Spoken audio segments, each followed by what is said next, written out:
Hey, hello. It looks really wide on this one. We're gonna clean that up more so it doesn't look like a big tubbo. It's not supposed to be fat. Okay, anyways. Let's get this going again.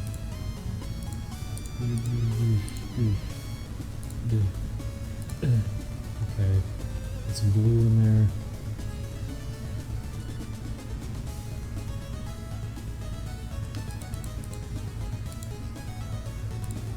Do a little bit of that.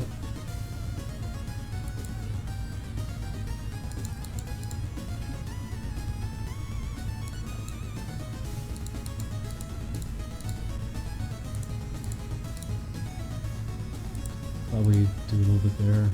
Does it look on that frame?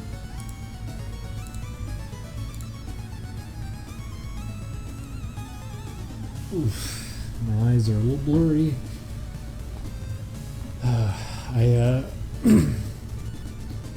We don't have too much food here outside of really complicated things we could cook.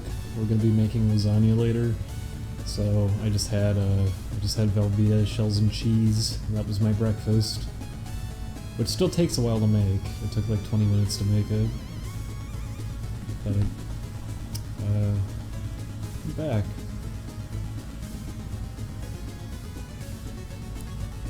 Also, I posted it earlier, but whoever said Meet the Robinsons, those are okay. They're all right. You still do better. You get an energy drink. I have a soda pop. Oh wait, it's you say. Yeah, okay. Energy drink, I get it. Very funny.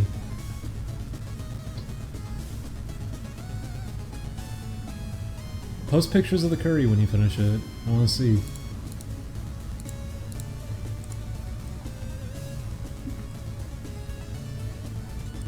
I saw one of my friends yesterday was making curry.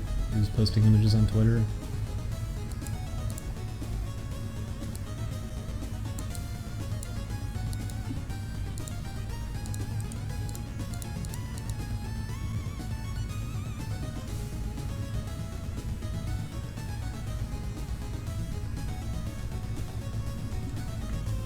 Yeah, you should be listening to your class. You shouldn't be watching a stream. Especially this. This probably is not very fun to watch.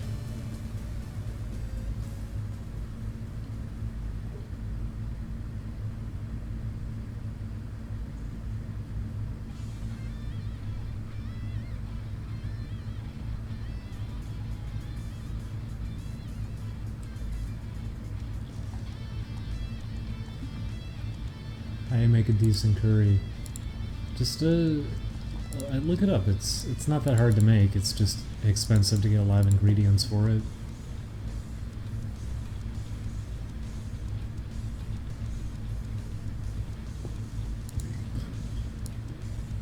I'm also sorry if they start doing construction as I'm streaming. If that happens, I'll just cut the stream off early. But I'm pretty sure the Elgato comes today, the new one that we got, that should work with Windows 7. If it doesn't work with Windows 7, I'm going to be furious because they said it works with 7. So that means they're a bunch of liars if that doesn't work.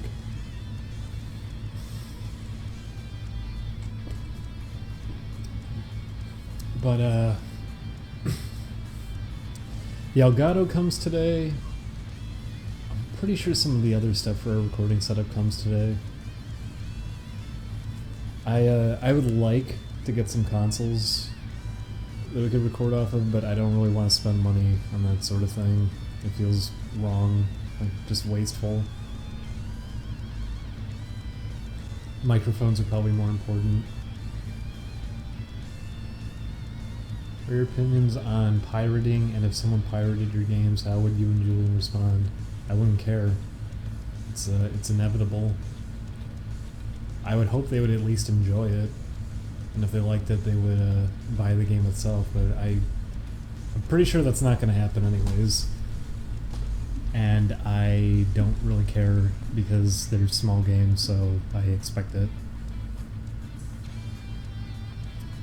The one thing I will say, I feel shitty for some developers because if they make a game that's really small, we're gonna have it happen with Trick or Treat for sure, where if you make a game that's just, you could beat it in like 2 hours, or even then, if it's not even that, if you just decide, hey, I got this game, I played it for an hour, getting a refund, then you delete the Steam file that's in the folder with it, you can just run it off of Steam usually, because no one puts DRM on like independent games.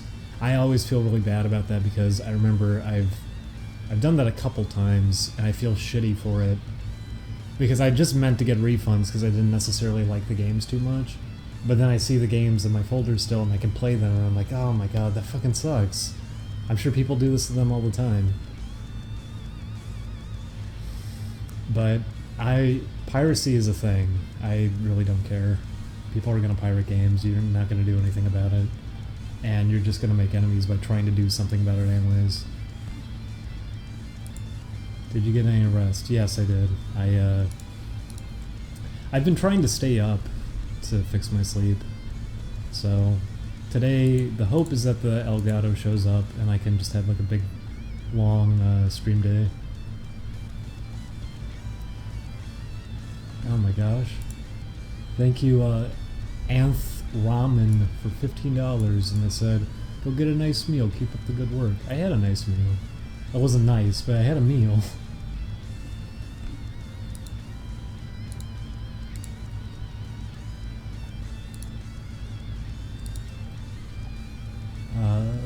It wasn't bad though. What does it say here about a new recording setup? It's just at our apartment we want to have a setup for doing streams, because we, I stream all the time, and we had Chris over the one time and Chris wanted to stream, and it was like, oh, you want to stream? We don't really have a good setup for a stream. So the idea now is that we have more of a setup that we can do live streams easier.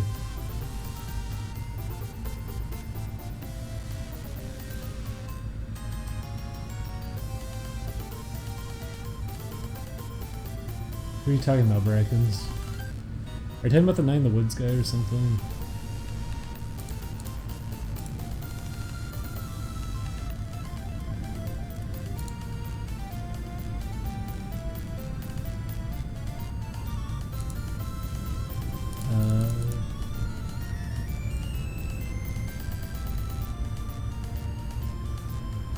You save your VODs. Yeah, typically, unless I think the stream went over bad.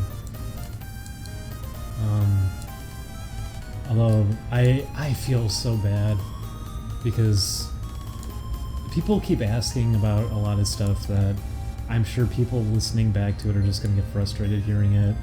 Like, how often has the Tuba Frog thing come up now? I'm sure that's really irritating for people who are just like putting this on to listen to something while working, and then that gets to be brought up again.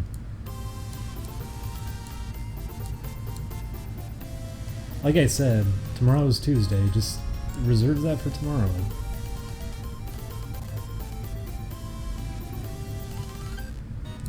The Mischief Makers one I don't really want to... That one I was not satisfied with at all because the game was barely running and I was getting mad. I found out the TV actually adds about a... What is it? It's like 25 milliseconds of lag to the video it adds on if I use the speaker on the TV. If I use the laptop speaker, it doesn't do it for some reason, but if I try to put the audio through the TV, it adds lag onto it. I guess to line itself up with the audio. So that was a mistake on my part. I didn't know it was going to do that.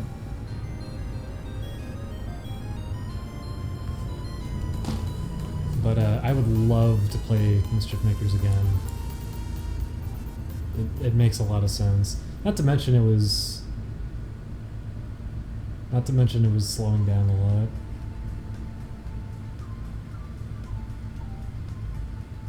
It was slowing down in the emulator at certain points, like when I was trying to do the upwards grab boost trick that lets you keep momentum. I was trying to do that, and because it was lagging so much, I couldn't do it. It was impossible to really get the timing for it, with the game slowing down so harshly, sorry. And that's how you actually get an S rank on that stage too. You're supposed to do that to skip the entire level, and I couldn't do it. There was no way I was gonna pull that off. Yeah, that was why I only got an A on that one after all that time. It was really hard to get an A on that one because I just couldn't do it. I couldn't do the trick you're supposed to do since the frame rate was dropping so hard on the emulator. I just need to play it on an actual console, which I'd love to do. I have 2 copies of it back in Chicago. I don't think I brought one with me though. But if we end up getting an N64, which might be the next console we would prioritize, if we're going to start getting consoles just for the sake of streaming, that might be the next one we'd focus on. That or Super Nintendo.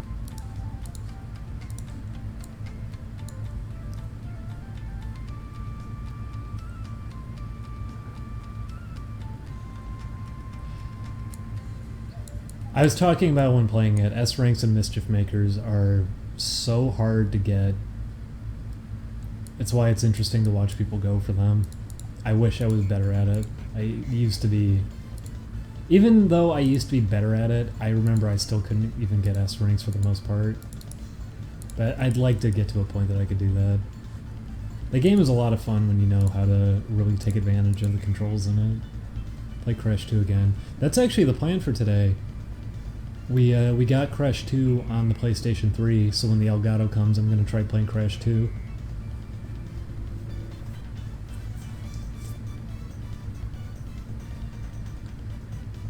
I'm trying to think what N64 games I want. Mischief Makers would be one I'd want to get. It's playing right now. I'd like to get the Japanese version of Chameleon Twist. Streaming that on a proper console would probably be good. I'd like to do a playthrough of Chameleon Twist 2.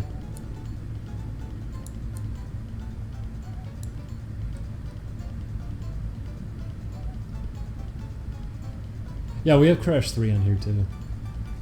I was gonna play a lot of Crash 3 before we go in to re-record it at some point, because I wanna get familiar with time trials so we can get everything in the game. Because usually when we play these games, there's no preparation at all. We walk in and that's it. And if it's a game we're familiar with, it's like, okay, we're familiar with it, but the last time we probably played it was like 10 years ago. And that goes for a lot of games. I mean, that's even my issue with God Hand, is I fucking love God Hand, but only recently was I playing it again. I am so rusty at it that I don't have confidence in playing through on hard mode. Not that you start with it anyways, but I would like to. I would like to do that.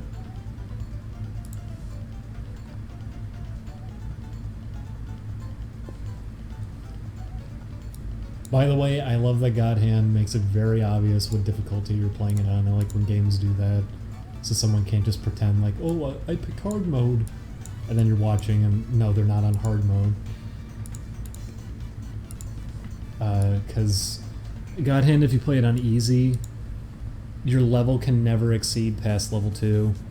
If you're playing on normal, it starts you at level 1, and then you go up to level die. If you're playing on hard, you're just on level die the whole time. So it's really obvious to know. Also, the fact that they have the kick me sign. The kick me sign in God Hand gets put on your back in the second area of the game, and if you ever use your God Hand, it takes it off your back. But if you don't ever use the God Hand, you can keep it on your back throughout the whole game, so that's like a challenge people do.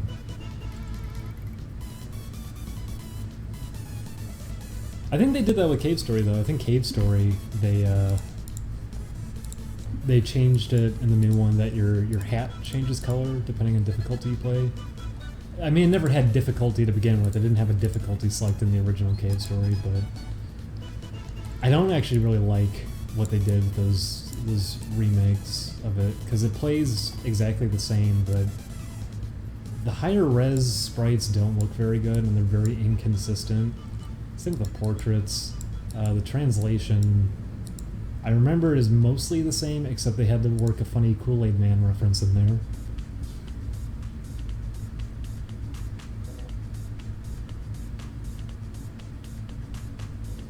Oh, fuck, did I miss a donation? I'm sorry, let me check.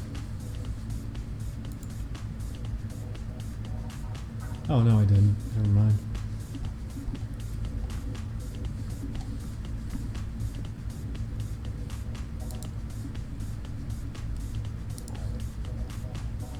This is one of my favorites. I think I said that last time too. This is one of my favorite songs though.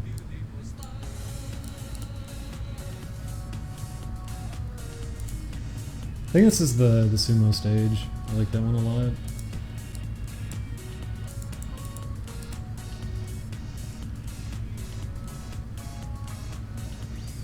We have that here. We love Katamari here, so we could potentially stream that. Oh my god, that'd be great to have Matt over when we play we love Katamari. Cause Matt's never really played it.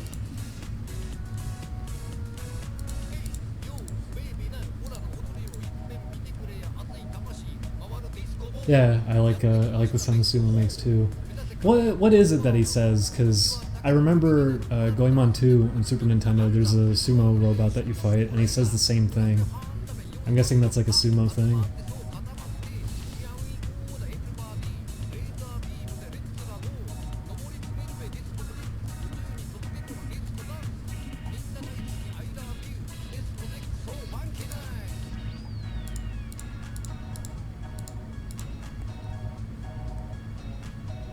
Play Nidhogg 2 and complain about how stiff it is. Is it out? I was in the minority where I wasn't really bothered by how it looked. Because the first game I never thought looked very good to begin with, and everyone was saying like, oh, I had a really strong atmosphere. Oh, really? It's just Stickman. Anyone trying to say, well, I was going for an Atari look. Is that why I had like inconsistent pixel size rotations and everything? It's just programmer art. That's why it looked the way it did.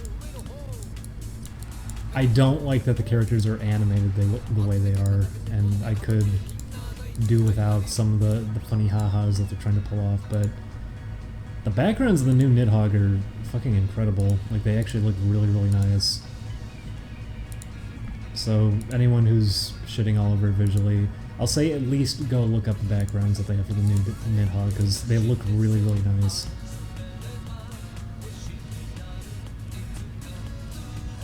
I hate that they're doing the 2D rotation animation though. I can never really get behind that.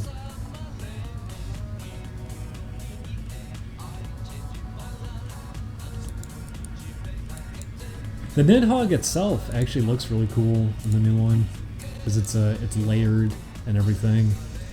They made it look really nice. It kind of looks like it's made out of clay, the way that they did shading on it. I did play Maui Mallard, but I would not say the Super Nintendo one is the one you should play. Play Maui Mallard on Sega Genesis. It only came out in Europe for some reason. We didn't get that one over here. We got Cold Shadow. I don't know why they changed the name, but that was who had their hands on that one? Did Capcom get involved with that one? I forget. But a different team had the original game passed over to them, and while they ended up making the visuals a little bit cleaner, it took a hit in a lot of areas. They broke the levels up too.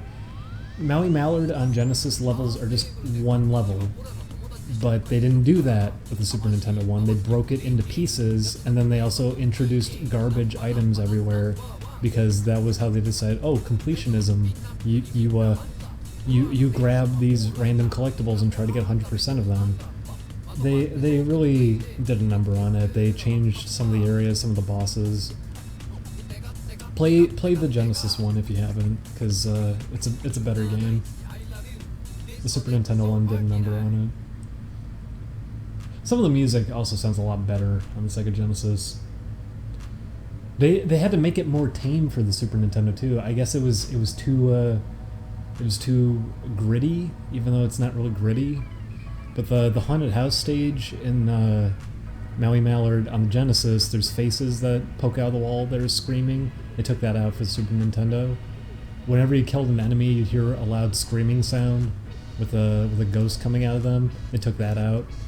The game over screen they completely redid for the Super Nintendo, because originally the Genesis one, it's that an arm comes out of the ground and pulls a Donald Duck underground, and then they drop a little flower on him, because that's supposed to be like his grave. And they took that out of the Super Nintendo one. They make it into a funny haha that the game over text falls on his foot. I guess they were trying to make it more tame. Maybe Disney complained or something what they were doing that was too intense, even though it's pretty tame. But they changed the bonus stages too. There's characters you only see in the Sega Genesis version that were in the bonus stage. They wanted to like get a whole universe going and everything, but that was the only game they did. It was essentially supposed to be like their Earthworm Jim. That was the whole idea behind it.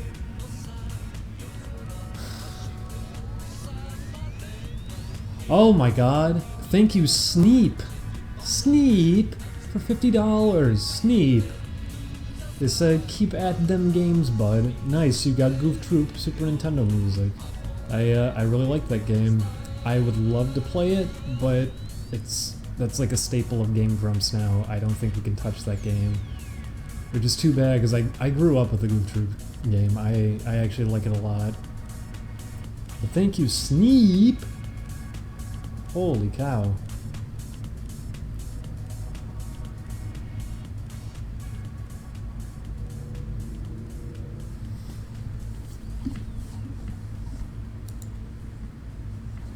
Oh. Brackens, how'd you do with your curry? That doesn't look too bad. That actually looks pretty decent. Oh my god. And now I'm hungry. Oh my god. How's the sauce for it? Does the sauce taste really good?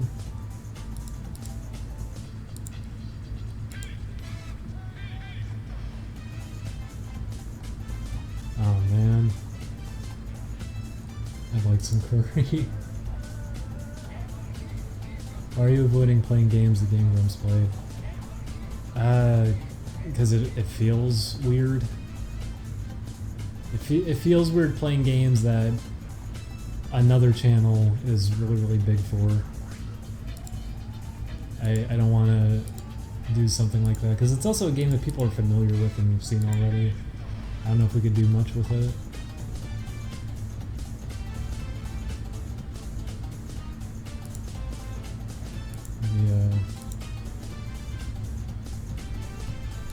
We got a little distracted here. Saw some people tweeted some things at me.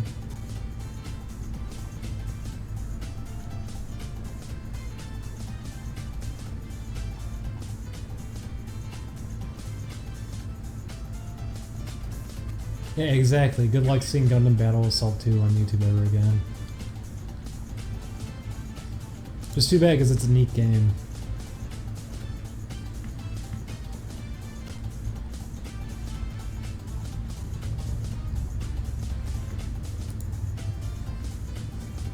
Although, what's funny about Gundam Battle Assault 2 is if you look on the side of the case, it says Gundam. It's also weird that there's unused characters on the disc. It's a really cool game, though. I fucking adored it as a kid. It was so cool to have a game like that.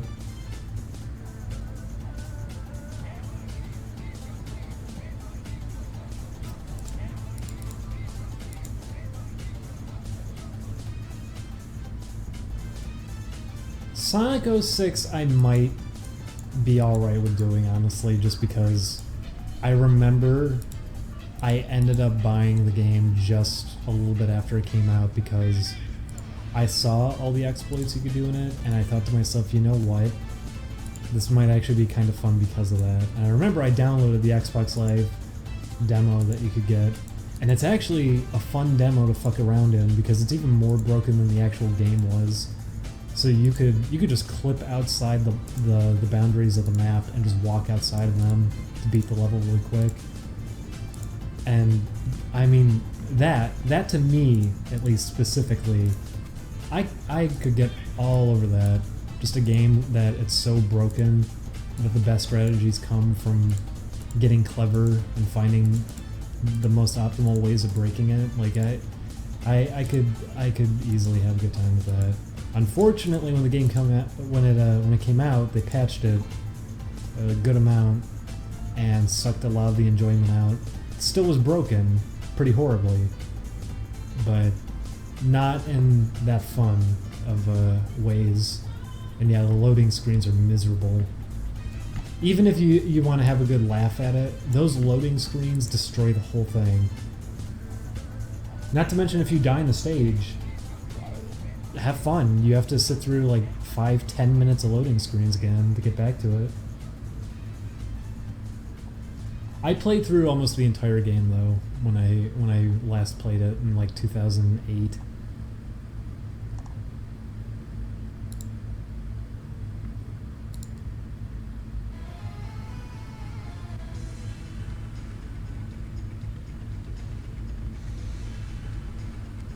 Also, thank you, Funny Number, who donated $4. What thing from what game do you wish modern devs would pick up? What does that mean? What thing from what game? A thing from what game? Like a mechanic or something? The one thing I'll say was playing Stretch Panic again and then playing God Hand right after. There are such clear-cut rules now for doing like 3D games at this point. I kind of missed that window where people were experimenting a lot and could actually get pretty decent results out of it that people just insisted didn't work, even though if you get familiar with it, it works just fine. I mean, that's an infamous review that happened way back, was that one Aliens game that it was on PS1 and you controlled it by using both analog sticks. One moved you and one let you aim. And there's that review saying how the controls are so terrible and they must be morons to make it work that way when that's how modern shooters play now. That kind of thing where it happened to God Hand. They're saying God Hand, oh, it fucking sucks. You can't move the camera. Why is it controlled this way? Because it works. It works. You just need to get familiar with it first. It's not what you expect of it. It's that kind of thing that I'm sure, like, if you did a blind playthrough and you only played it for 10 minutes on a channel or something, they'd be like, this game fucking sucks. You have to sit down with it for a while and play it. There's certain games like that you actually do need to sit down with it a while and get familiar with it. And games like that, those are games that have very unique control schemes, and when you get familiarized with them, you end up having a really good time. I kind of miss that. I miss people experimenting like that. I mean, Mischief Makers is like that too. Mischief Makers takes advantage of the C buttons on the N64 controller for moving in different directions, which, by the way, that game is not going to work on any other console. I remember hearing some people say, like, well, do you think that it would be cool if they did a sequel or something? I don't think it could work. It was designed with the N64 in mind.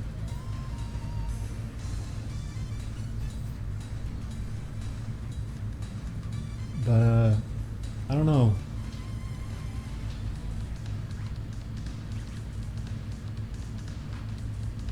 Silhouette Mirage is not a very good game. That's very true. I like things about it, but it's not that great.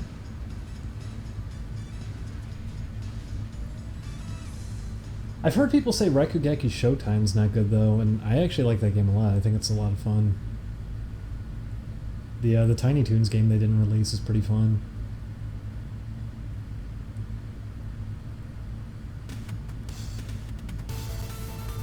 Thank you, Braver Beast, for $2.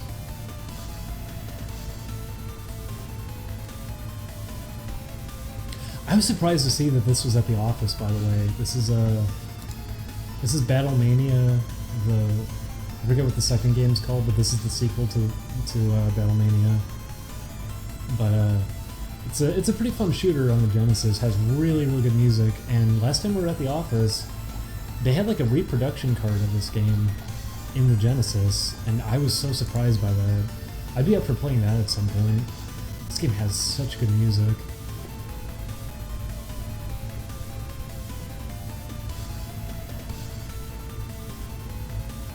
Yeah, Ape Escape has really solid control. I loved Ape Escape just for that. It really takes advantage of the DualShock.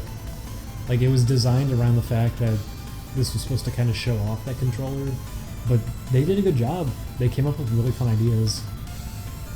It's a really fun game. Gotcha Force would be a lot of fun. I would be sort of up for Gotcha Force. But I think I'd be the only one interested in Gotcha Force, so...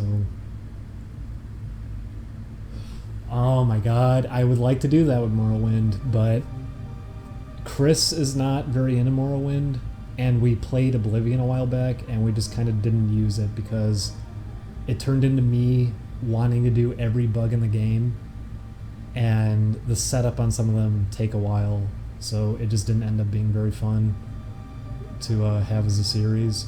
It would have needed heavy editing to work, which we're not going to get at this point. Have you heard the Gimmick soundtrack? I have it on this playlist, yeah. Gimmick is a really good game. Gimmick's probably one of the best Nintendo games. It's really impressive. I mean, it's designed kind of to be impressive. Has its own like little pseudo-physics engine built in. They have areas just dedicated to kind of showing off what they could do with the graphics in it. They had multiple sound channels because they had their own custom hardware on the cart. So it's a really good game. Also really hard. If you want the best ending, you have to be really good at being familiar with the physics in the game and throwing stars. Because you have to get all the secret items.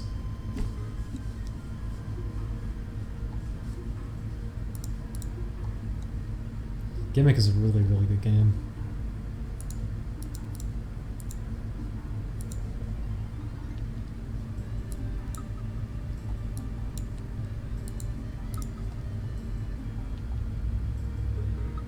Yeah, it's Mr. Gimmick in Europe.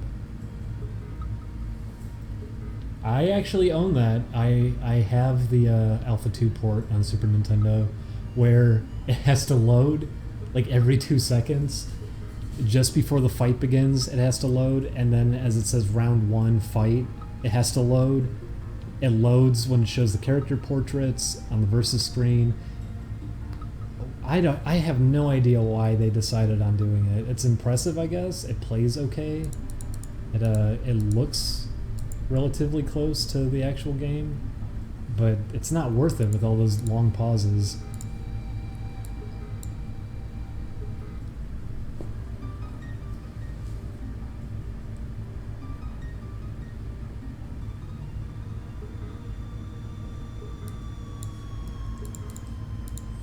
Well, part of why Donkey Kong Country 2, or why did I say 2? I meant to say 1. Part of the reason why, though, I mean 2 counts as well. The reason they sound so good isn't just because of the samples they use, but they were really taking advantage of just certain tricks with sliding pitch and everything, vibrato, everything. They go all out trying to do things with the samples that they had to make them sound even better. That's why you'll hear that in some things, like when people do remixes with the Genesis sound. When people do that, that's why some of them can just sound really flat and boring, and others can sound fucking incredible because they fade in samples and fade them out. They do all these different things with it as opposed to just straight hitting notes, and that's part of why that music sounds so incredible. They really took advantage of the hardware on top of just having really talented people composing it, good samples. It's a mix of everything.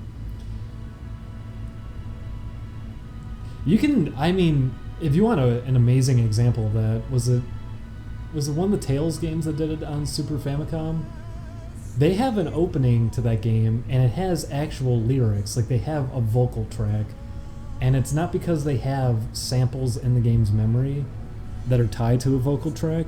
It's because they were actually pitch shifting audio to simulate a voice by doing that. And it's really incredible how well they pulled that off. The WarioWare games even did that. They did a similar trick. Was it Star Ocean that did it? That's what it was, I think. I forget which game it was.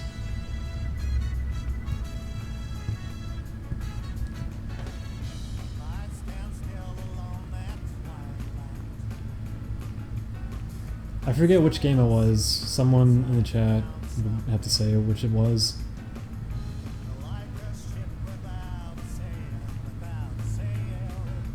Oh, they're saying Star Ocean about something else.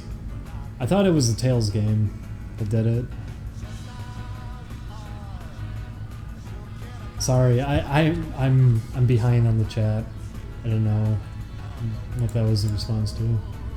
Wario Land 4 is very fun. They did it too. They have the vocals on some songs. Wario Land 4 is really, real good. Almost every Wario Land game was good. 1, 2, 3, and 4 are all really good games. The Virtual Boy game is good.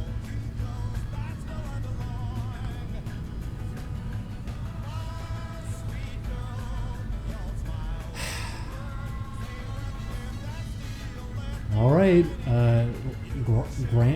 Grand Red J. I'm ready. Someone did it last Tuesday. Oh boy. That is tomorrow.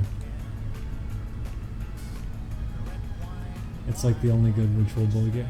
There's a handful. There's a couple of okay games on there. But almost all of them have no purpose of being on there.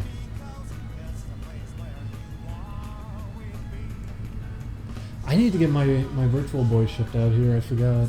I have that back in Chicago still. I had it in the box. I wonder if we can figure out a way to capture stuff off the Virtual Boy.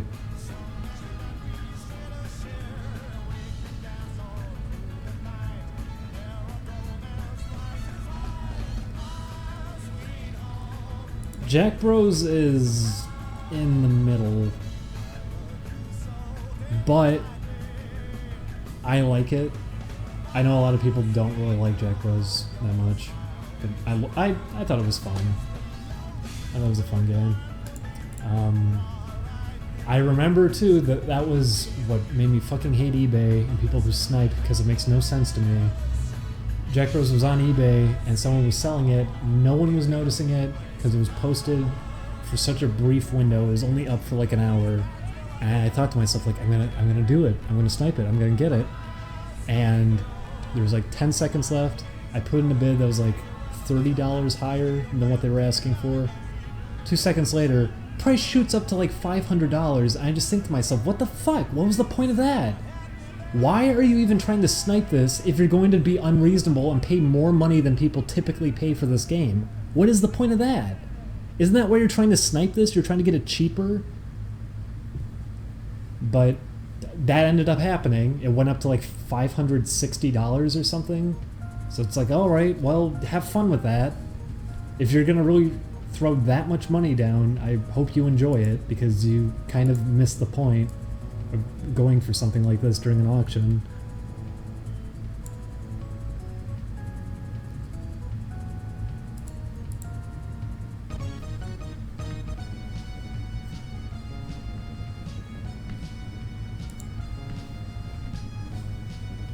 Thank you, Suddenly Birds. Oh, Suddenly Birds, you've been donating every stream. You don't need to do that. You donated $9 and said, thanks for streaming. Oh, Suddenly Birds. That's Homer and Marge's song.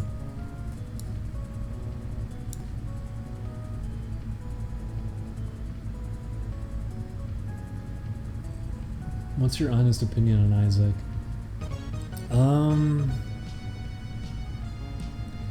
Isaac, I like some things about Isaac, but the biggest things for me with Isaac, why I don't really enjoy it, is one, it's just a slot machine. It's presented as if it's a game, but it's mostly just a slot machine. And then if you're playing it beyond just like a little time waster, if you're trying to get into it because like, oh, I want to get all the secret characters, I want to get all these things, you're going to want to put a fucking gun to your head because of how ridiculous the requirements for some of the things are. Like, oh, you need to go, you need to get an angel room, you need to kill the angel, and you need to get these items in specific, and you need to do this, and this. You can't, you need to be playing as this. All of these things that are heavily luck dependent, so the odds of you being set up perfectly for a thing that you need to do is 1 in 1,000. And finally, when you're set up for it, there's still all these odds that can work against you to fuck you over anyways, so you don't even get what you need out of it. It's a game designed purely to waste your time.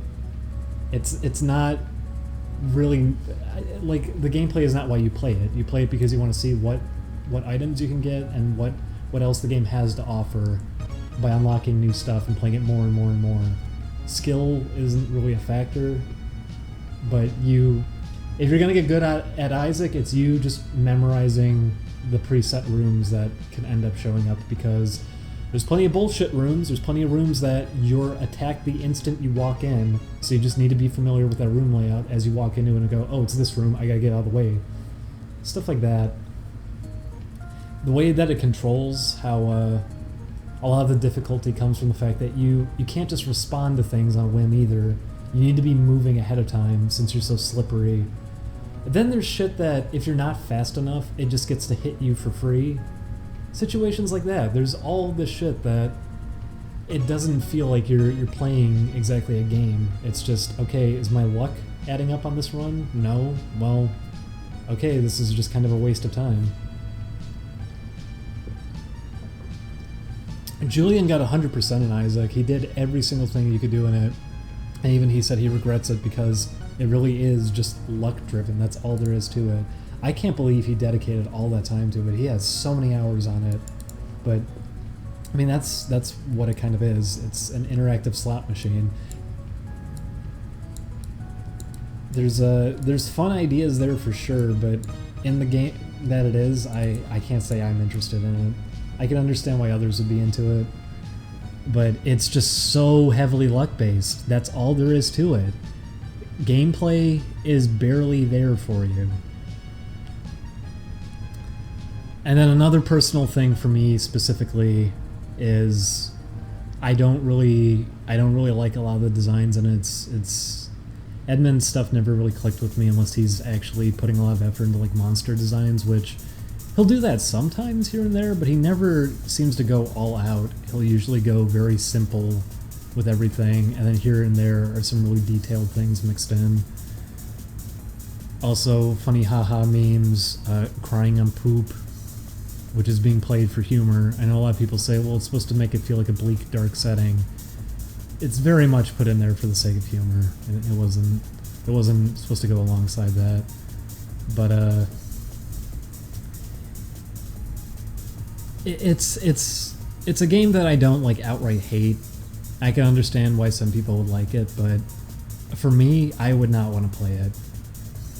It is what it is. It's just kind of a slot machine.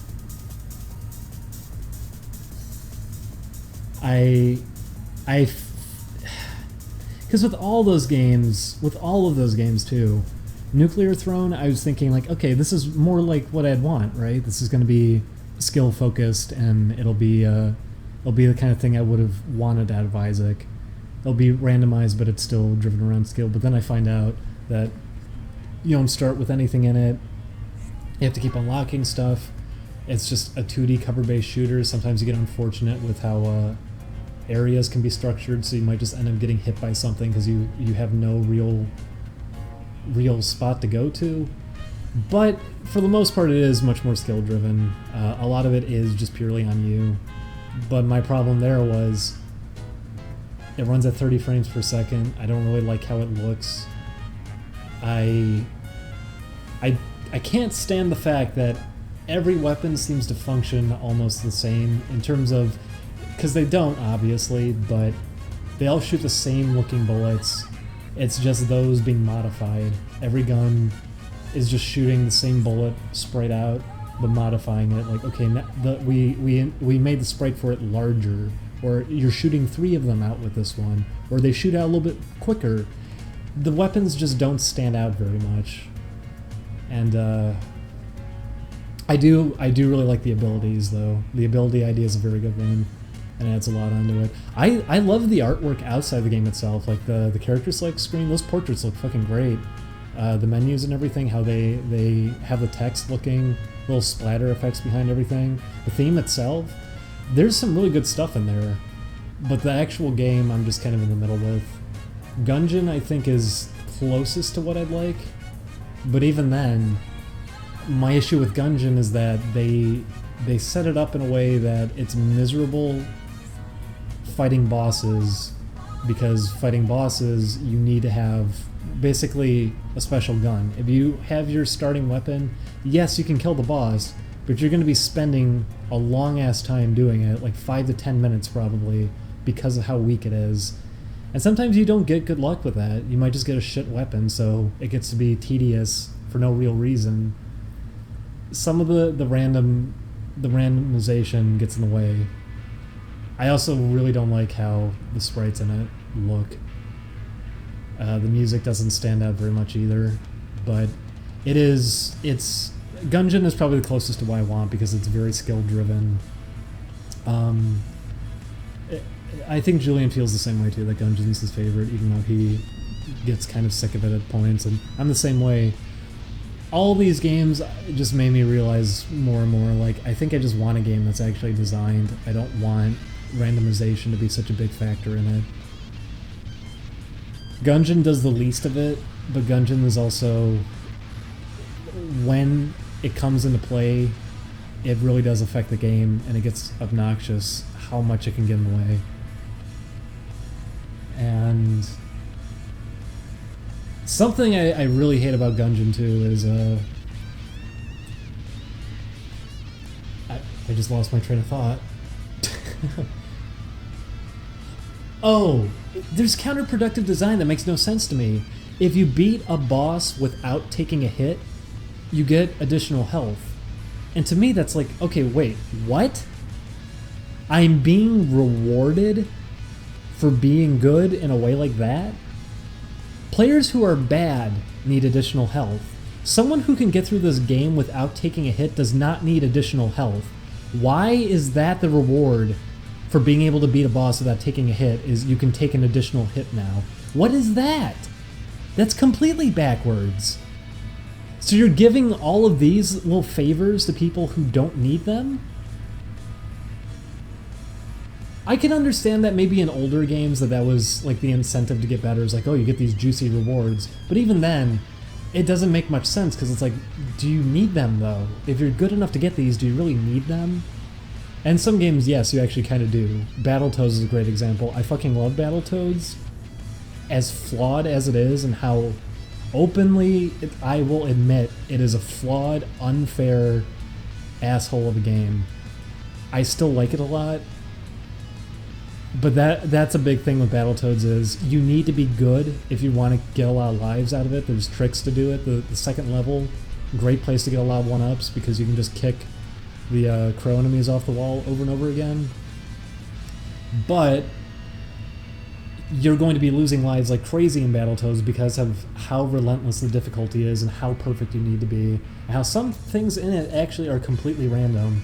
The Surf City has mines that appear in the water, and those mines are totally random where they appear.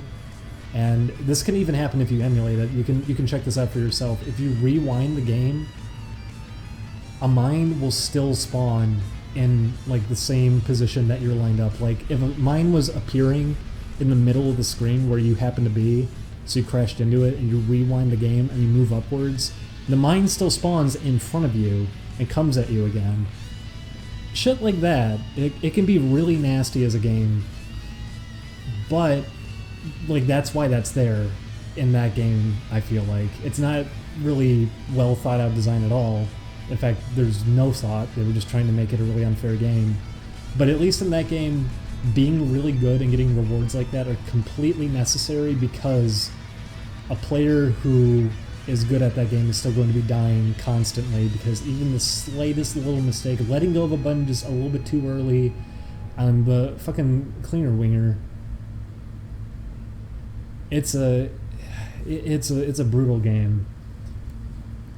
But I don't think any modern games need to stick to design principles like that, and that's why it's confusing for me in Gungeon in specific, because part of the reason people can never get too far in Gungeon is they don't get upgrades like that. They don't get additional health.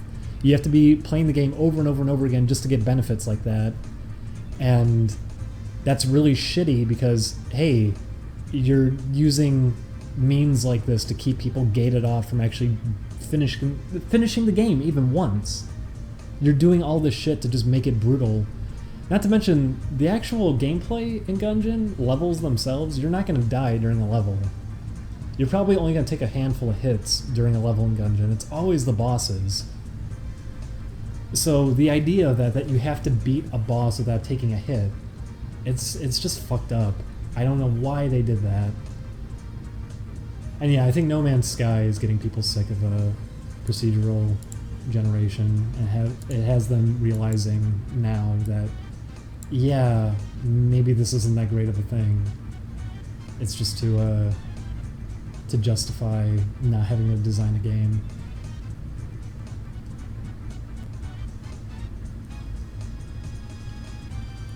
Games have worked this kind of thing fine in the past. Diablo's just fine. Diablo has randomized areas and everything, but it's set pieces and everything, and while games now do set pieces, like Isaac has set rooms and everything, Isaac also has set rooms that are intentionally designed to just fuck with you and be obnoxious, because Edmund likes doing that and then saying his games are so hard. And that's part of why those games typically are hard. I don't know why it is, but Edmund really likes the idea of characters who slip and slide around a lot and take forever to accelerate. Meat Boy kind of has that. Gish, I remember, is very awkward to control. Isaac has it. But,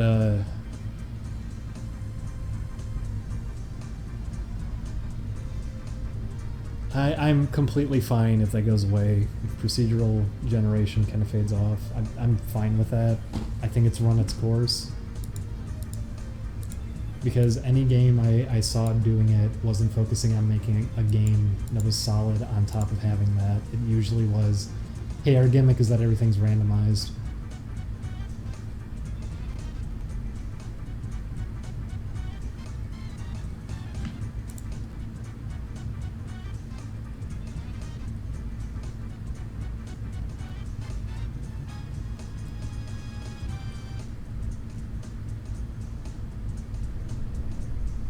Honestly, I'd rather have RNG in single-player games than multiplayer. Well, yeah, I think everybody would agree with that.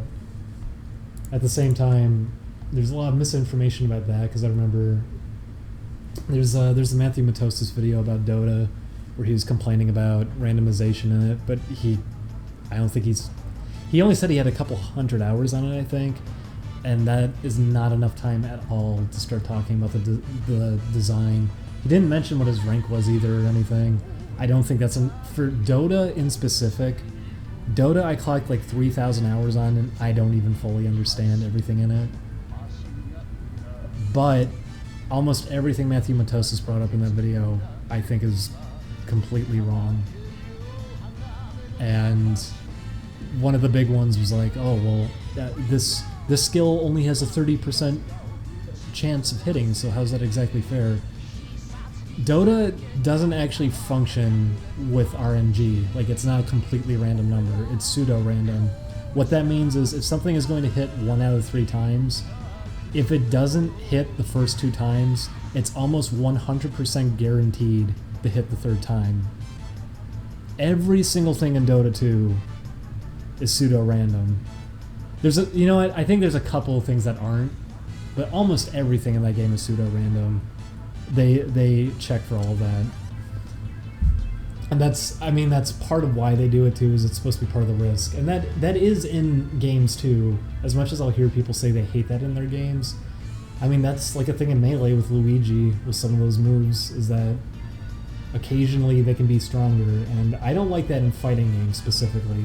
I don't think that really has a place in fighting games. But something like Dota, with how it functions anyways, Dota already is a game that's just kind of a mess, and there's so many variables that you can't pin down exactly why someone lost a game sometimes. With everything there, you'd have to just make all these data tables, play back replays, and like change how things went to sort of figure out if this was hopeless and lost from the beginning, or if it was because of how they played it, if it was something as minuscule as, well, they bought this item at like 10 minutes in the game when they should have bought something else or saved the gold for something else. There's so much there that can affect the game that's the smallest problem. The idea that there's pseudo random numbers on some things, that typically is the smallest thing that could influence the game, even though it seems like it could be a lot more major. I don't typically like that, though. I will say that, even though it sounds like I'm defending it right now, I don't typically like that anyways in multiplayer games. But I'll also say, at least with Dota, it is pseudo-random. So people who are going to say it's completely random and it's unfair, that's not actually correct. But I understand the frustration with it.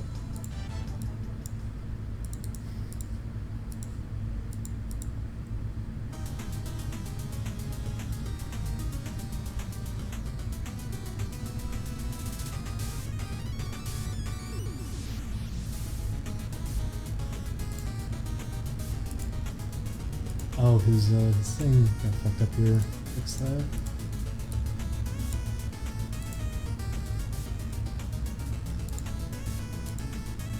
I think other videos that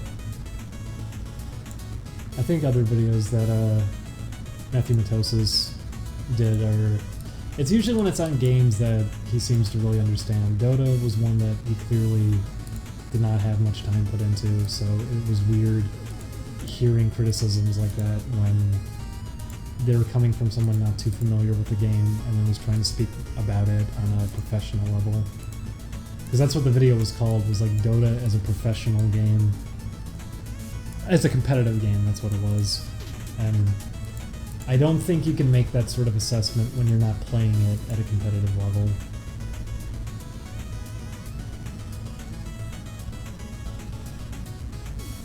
Do you have beef with the Super Mega guys? What? Excuse me, what? Do I have beef with the Super Mega guys? What does that mean? We just did a video with Matt!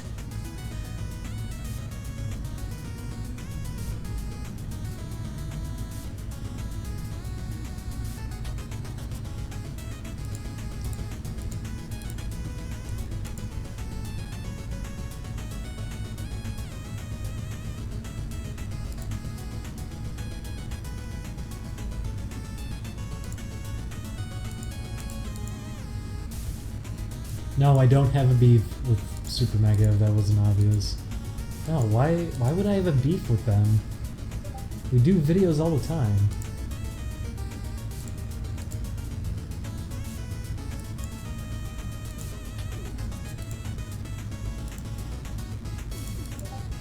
That's like my best friend.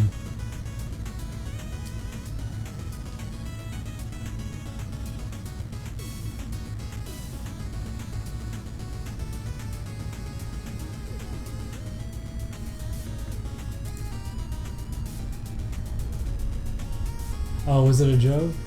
I'm sorry, I'm just like scanning the chat. I don't know if things are haha funnies. I don't know where that came from then. Was there a setup for that one, or did they just say it randomly?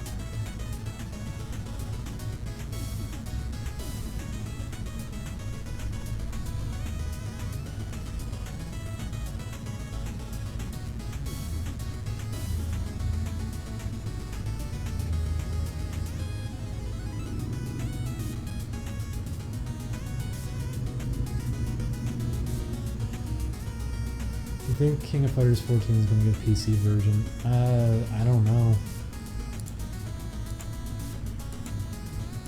I don't know if that would help the game. I feel so shitty about King of Fighters 14 because most stores weren't even carrying it when it came out. And SNK really needs this game to do well.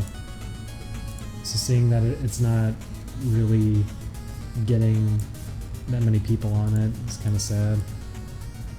At the same time, I kind of understand why it's not, especially sort of with how it looks visually.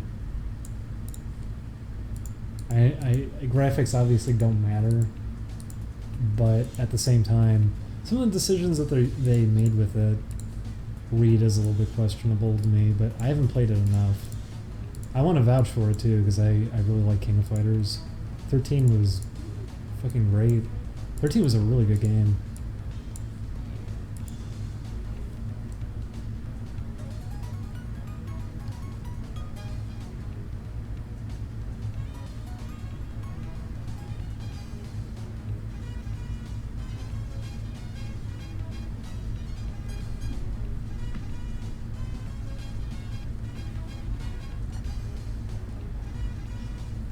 Oh, you know what? Jazz Jackrabbit would be pretty fun to play. 2 would be great because 2 has co-op. Maybe we should think about that. If we did Jazz Jackrabbit 2 co-op, that could actually be pretty fun. Don't bring up Lori. That was such a dumb addition. Here's a character who's just better than the other two. Also, we're not going to draw... What was with that? They clearly drew her at a high resolution and then downscaled her in game, so her outline is really jagged, and she doesn't fit in with the others. Her graphics are all pillow shaded. It looks disgusting. Yeah, Jazz 2 does have an active community. People are still doing stuff for it.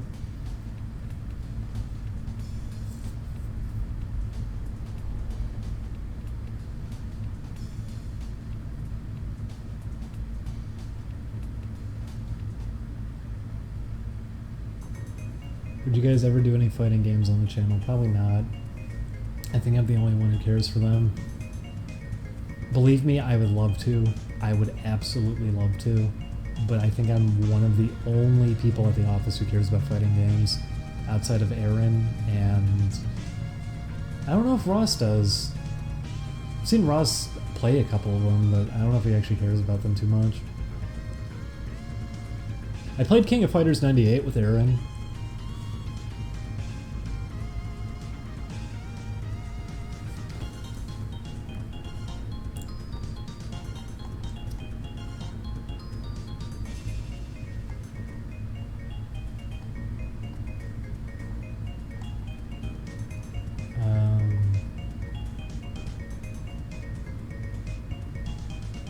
We'd be able to make combos in Bippy. Yes. It's kind of gonna be like a mixed bag in terms of how this plays, but like every time I've been describing it, it's kind of a combination of Mega Man X4-Zero, Astro Boy on Game Boy Advance. There's a little bit of Mischief Makers to it.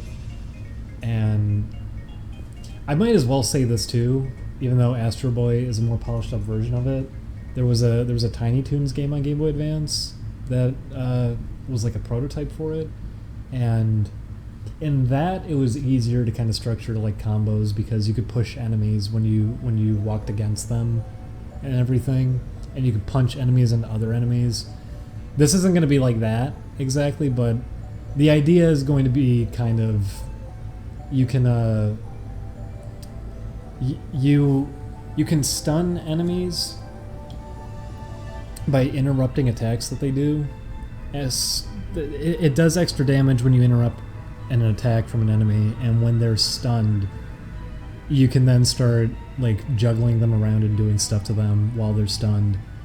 And the stun ends once they hit the ground. So you unlock moves during the game from beating bosses. You get new special moves you can use. So you get like an uppercut, stuff like that.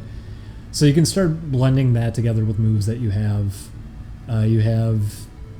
You end up getting more movement options. So you end up getting an air dash at one point. You get a double jump that you can do, and that actually works alongside moves. So if you're punching an enemy in the air, or let's say you're doing like your uppercut to an enemy, so it lifts them into the air, you can use a double jump to cancel out of it then and do it again, or move into something else. So there's going to be like a lot of options to get creative with that sort of thing. And it'll be different depending on enemies and everything, because they'll all have different sizes. But yeah, you'll be able to get like creative about that kind of thing.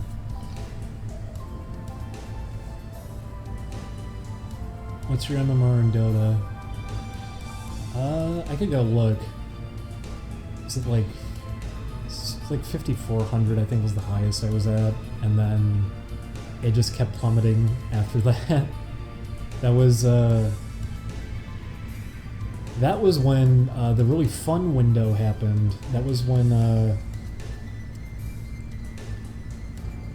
God, I kept going in because I wanted to record stuff for a video. This is when I was getting frustrated after the Shanghai thing happened. So I was going in to record video footage because most of my matches, whenever I did ranked, I got really nasty people in my games.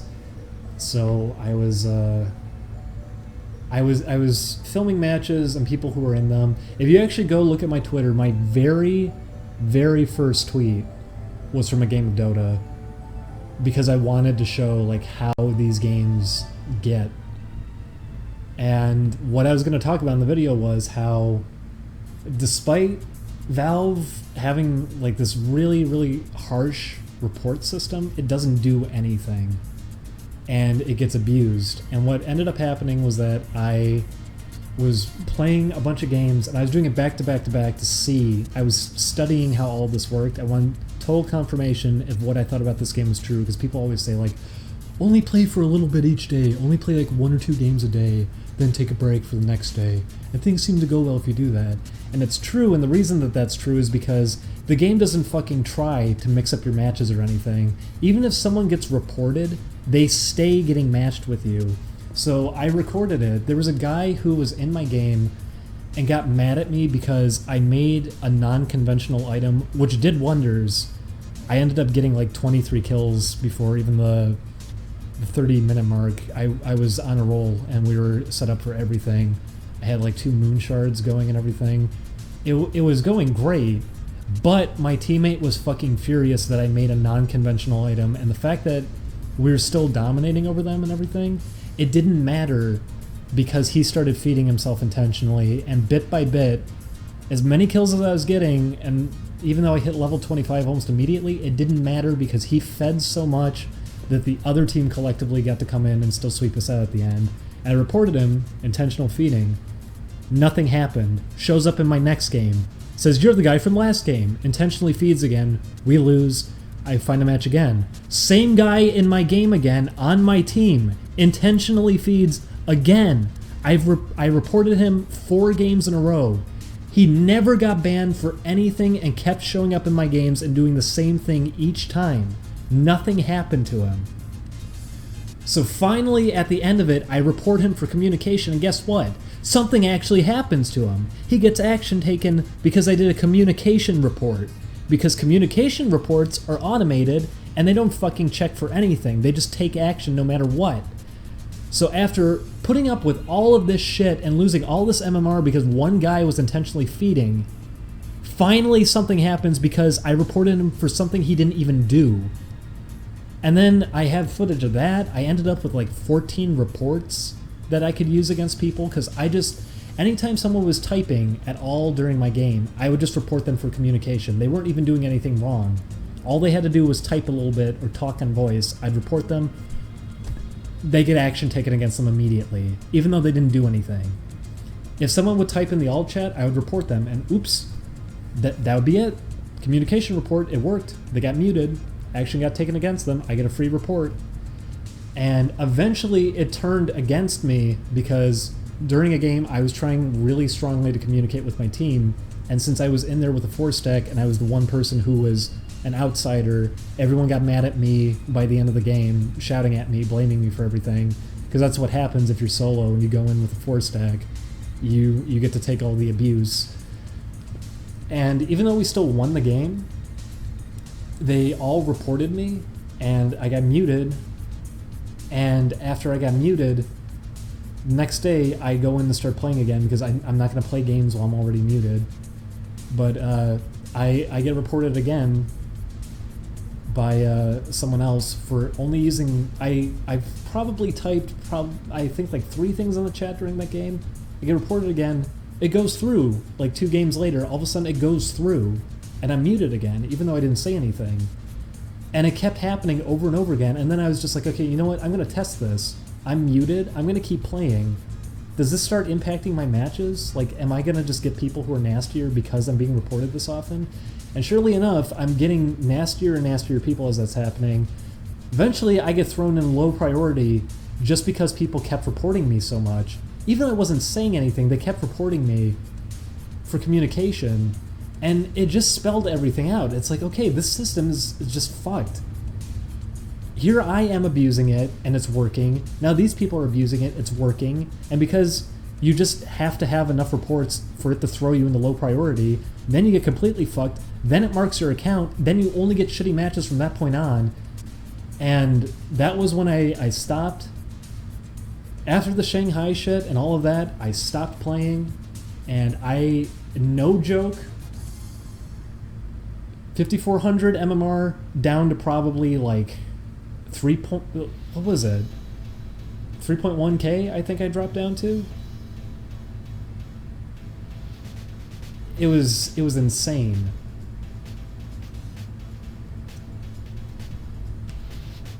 Yes, they do shadow banning, which is the fun part too. I got to find out about that during all of that. That was why I ended up with that recording that's on my my Twitter. It's the first tweet I made. I didn't say a thing during that game. That was the very beginning of the match. But that's what happens is if you end up getting reported enough, they don't tell you anything. They throw you into a new shadow bracket with all of these people without saying a word, and your account is permanently fucked. You get stuck with people like that for the rest of your time on that account. And that's what happened. You don't even have to do anything, but that can happen to you. So at that point, I was just done. And it happened with friends too. Like I was playing, I have a friend who's actually like, I think on Dota Buff, I forget what he's listed as Puck. He's up there around the top as he's really good with Puck. And we would go into matches all the time, and we would have a big stack, and I would not say really anything outside of using team chat, but I remember the other team would freak the fuck out and get mad at us, and our teammates would mess with them. They would go in all chat and fuck with them and everything, and they would do team-wide reports, but I was always the one who ended up muted, and I remember my friends were even saying to me, like, why does this always happen to you? And I think it's because that's what happens too, is your account gets marked for it because you've had it happen previously, so they start taking action more and more against you. It's a fucking mess, because there's all these invisible numbers that you don't get to see going against your account, and it's permanent, and it just is a matter of time for some people to abuse the report system for you to get fucked over permanently. So there you go. That's part of why I don't play Dota anymore. I was going to do a whole video discussing it, but I remember the International rolled in, and they were making so many changes. It was like, okay, well, I can't discuss a lot of this now because they just changed everything in the game so dramatically that I'd have to re-record everything I had. I wanted to go into depth, though, talking about Dota and just how much of a mess of it is. I was gonna say too, I don't give a shit if people are gonna be nasty in a video game. I just mute people if they're gonna be like that. I don't like the idea that there's an automated report system for that kind of thing that can be so easily abused by these people anyways.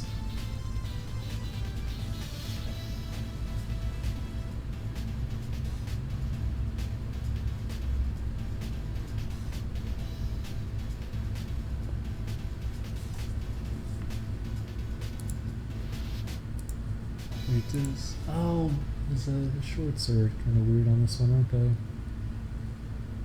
That looks more like what I wanted, though. Maybe that's intentional. Are there any MOBAs that aren't horrendously unfun by design? No. They're designed to be frustrating. Your best bet is playing League of Legends because it's so dumbed down, and that's the whole point of it, is to exist to make people feel good.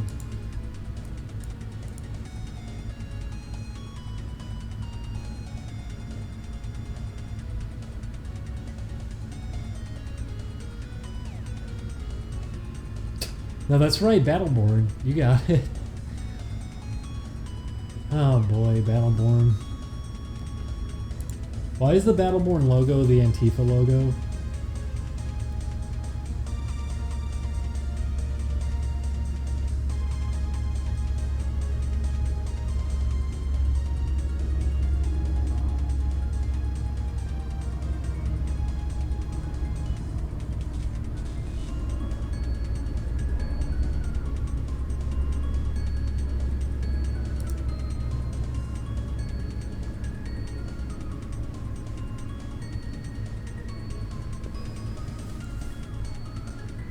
Am I the only one that sees that? That's the same logo?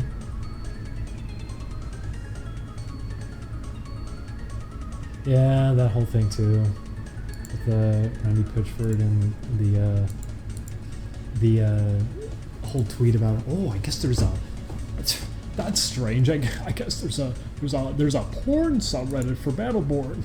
Well, isn't that great that we have such a dedicated audience? I guess. Suspicious that this subreddit only got started a few hours before I made this tweet, and only one person posted to it, and their posts were only a couple hours ago.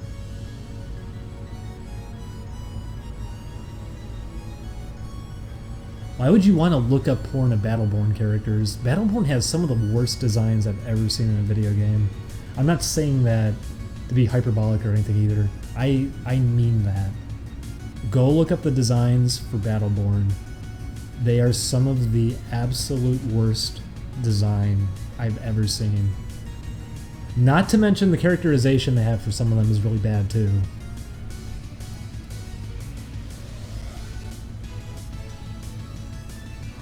Oh my god, I didn't say anything about Tuber Frogs. That's different. That's different. That has nothing to do with Battleborn. That has nothing to do with good design.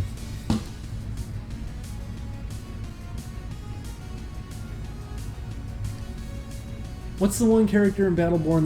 There's like an evil little girl character who has not only a really bad design, but Ashley Birch voices them and manages to make the character even more obnoxious.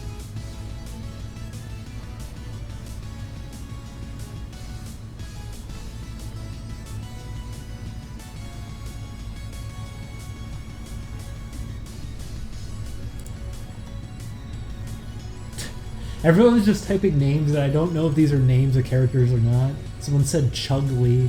Is that an actual name for a character, Chugly? Because I could see that being a name of a character in it.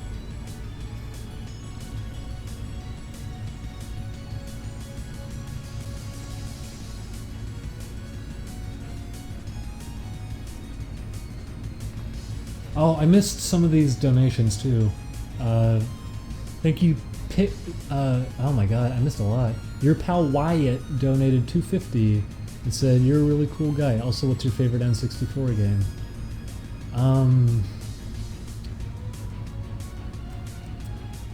The Goemon games on N64 are really good. I really like, I said before, Mischief Makers I really like. Bangai-O actually was on N64, but it's the rarest N64 game because there were so few copies of it printed. Super Mario 64 I could probably go back to over and over again. It's one of my favorite games just because of how great it controls. I could probably think of more, but here's my answer for now. Thank you, Wyatt, your pal Wyatt. Yeah, Bangai-O was originally on N64. It was really limited print. I think less than like 10,000 copies. Barely anybody bought it. Only came out in Japan. But same game. It's better on Dreamcast, but still, it's Bangai-O on N64. That's why it controls the way it does. You use the C buttons to aim around. Oh my god, I love Bangayo. Thank you, dudes, for $5 and said, "Hey, Ding Dong, love your stream. I'm singing Lil Bippy. Have you ever played Kid Clown and Crazy Chase?" Yeah, it had a Game Boy Advance port too. I actually think that game looks really nice in terms of the pixel art they did for it. There's some really smooth animations in there too. It's just too bad what kind of game it is. But thank you, dudes. Thank you. Tekken 7 is never coming out for $2. Wanna watch the Street Fighter 5 Ed trailer and talk shit? Let's see what this is. Ed reveal.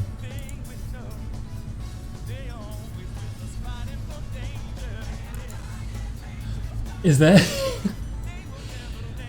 what was the shitty looking Mortal Kombat game that guy was making? Because I saw people making that joke on Twitter. And it was a really good comparison. It's the same exact face. The guy took all the videos down the game, but the guy looked like he was a fucking Who from the live-action Grinch movie. They stuffed his face and everything, and he had the hair over his eye. That's what this character looks like.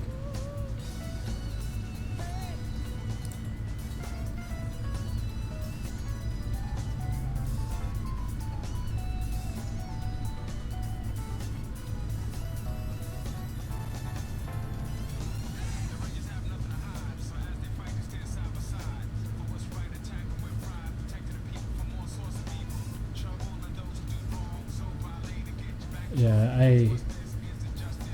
I can't say I'm too interested.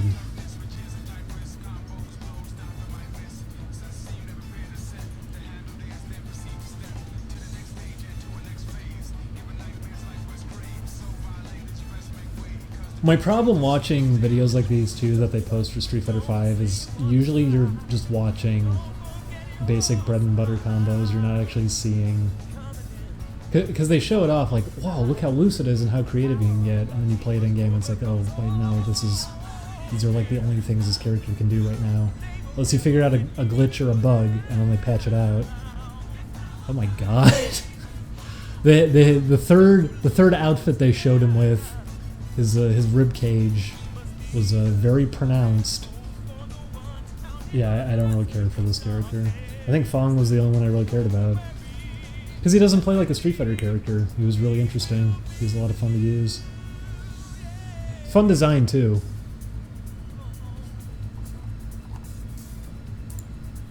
But thank you, Tekken 7 is never coming out.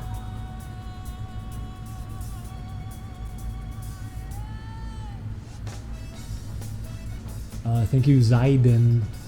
You donated earlier, Zaiden. You don't gotta do it again. For $7.50. They said 100. Oh my god, you're right. We hit 100. Oh my god. Chicken with Thai. No, don't you donate. Come on. You sent all that art that I don't know we even got. I enjoy your pixel work a lot. Bippy's looking gorgeous. I just wish you'd have more confidence in yourself. Hey. Hey. Hey.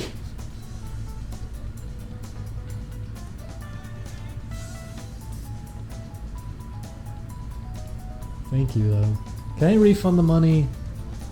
You've tried to do so much for us. I don't feel good about that. I don't like when artists I follow donate. I want to give the...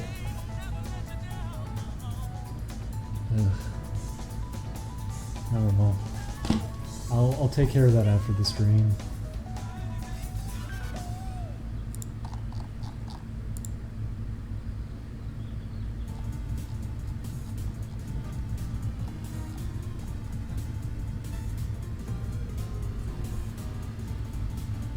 Listen, you couldn't even appreciate my taste in Digimon. Who are you to say anything? Who are you? Take the money and be rude to them. No, it wouldn't. I want artists I like. I want to see them like do projects and stuff they want to do. Taking the money feels wrong because it means that that's money they could have been putting towards things that they want to work on.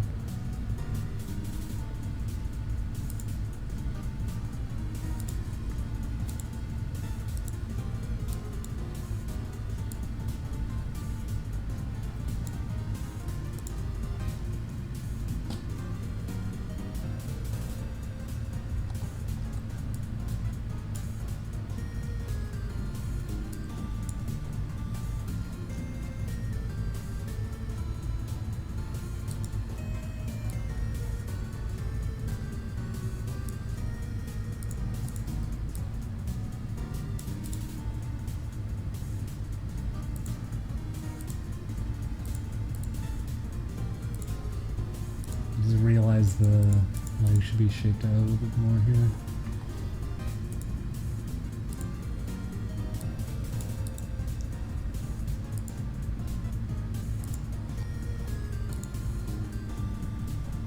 Getting there. Someone else just donate. Oh my god. Okay, big funny. Good joke. You're getting yours back. You're getting yours back too. Come on. Don't do that.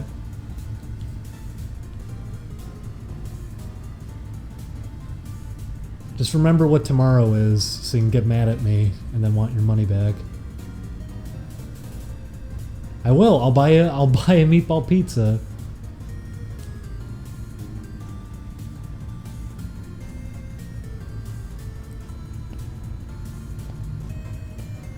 Grand Red J, don't say that.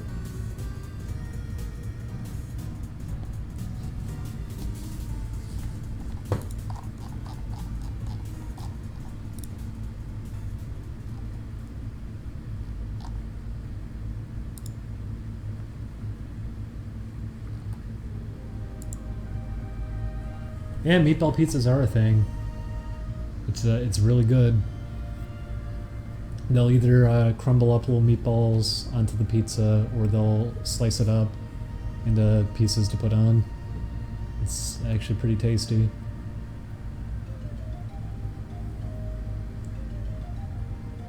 Oh no, curry pizza actually sounds pretty good. I would eat that. Curry pizza sounds really good. It's not good at all. Did you ever have it?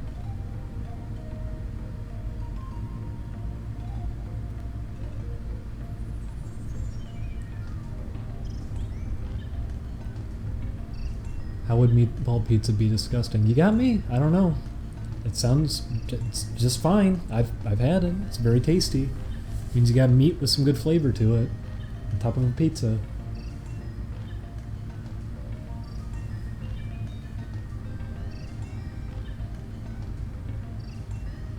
Just instead of just pizza sauce, use curry.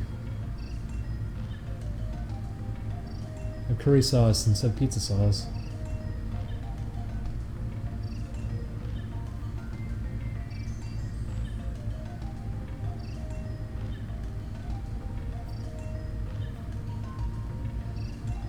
Bananas on pizza. I don't know how I feel about that. That could be okay. I can see it being alright. I like pineapple on pizza. I know it's the big funny internet meme to get really mad about it. I actually like pineapple on pizza a lot.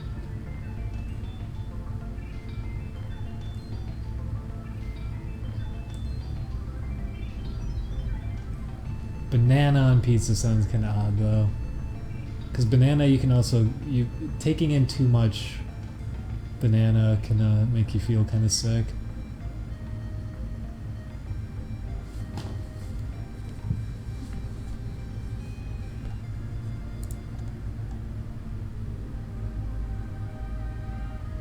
It's not a meme. Pineapple on pizza is unforgivable. Well, go and actually have it then.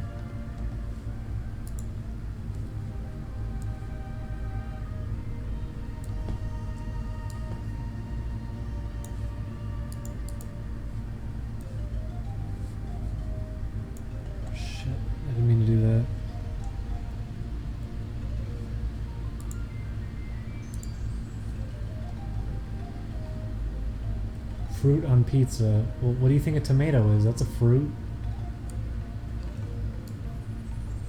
Fruit on pizza's fine.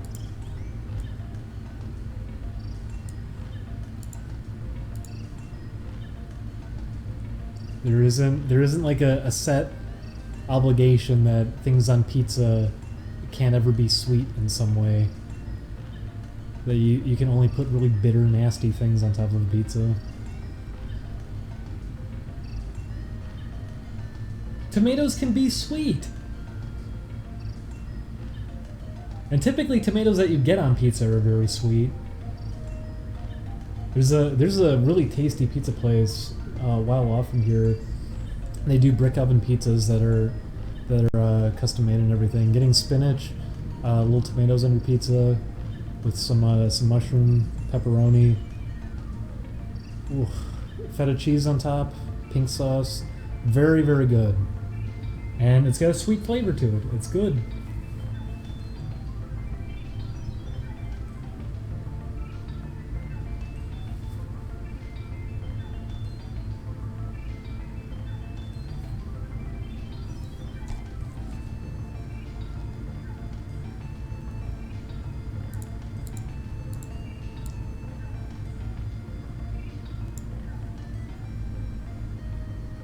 Why do so many people dislike spinach? I don't know anyone who dislikes spinach, but I sure know a lot of people who dislike pineapple despite never having it.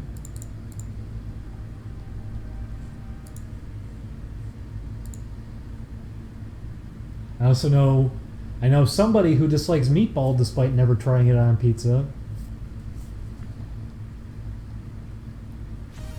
By the way, everybody in the chat, get meatball on pizza.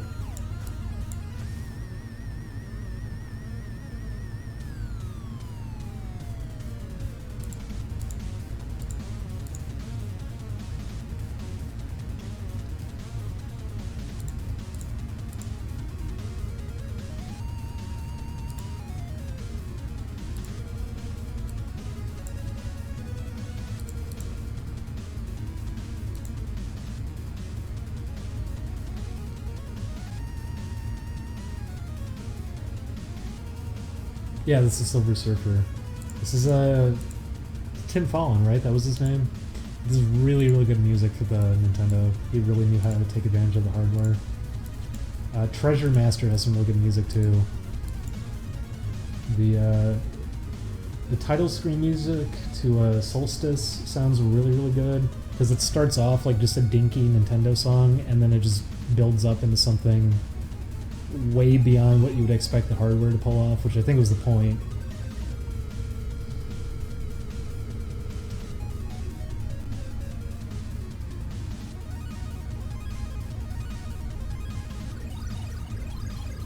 Pictionary has a really catchy title screen song.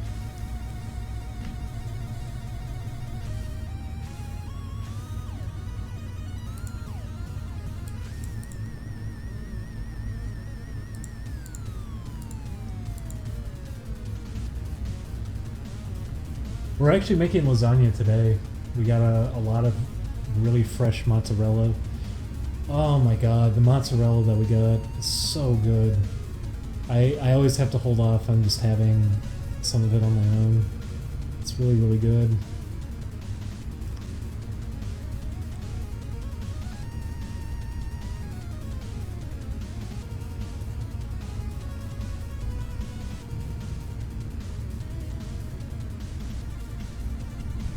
I want to see your American lasagna. Nah. I don't feel like getting you being all angry about food again. You were at least friendly about when we did the second attempt at making curry, which admittedly was way better than the first attempt. The first attempt was a fucking train wreck.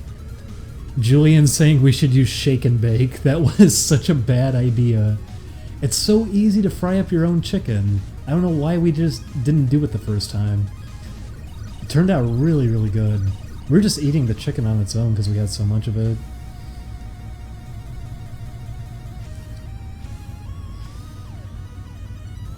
Frying your own chicken is completely worth it, by the way. Getting just super crispy, fresh chicken tastes great.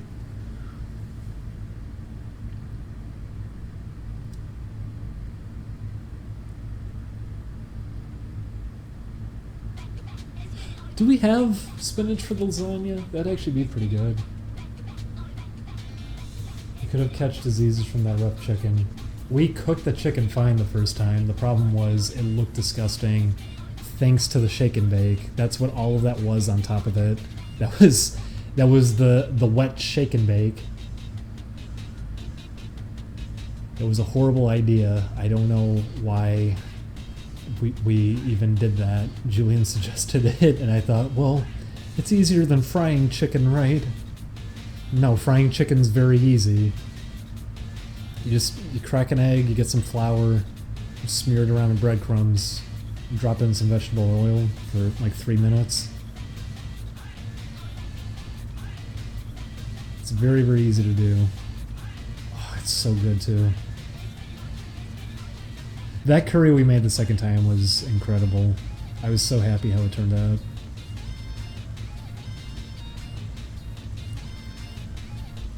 We just need to work on getting sauce going. We need to get really good flavored sauce. We went to a friend's place a little while back. Seriously though, I want to see your lasagna. I need to ask Julian what we got for the lasagna this time, because the first time we did it, we didn't really put too much in. We were just going minimal with it, because it's like, okay, well, we've never really done this before. What are we gonna pop into it? So we just got some meat. We got a few different cheeses.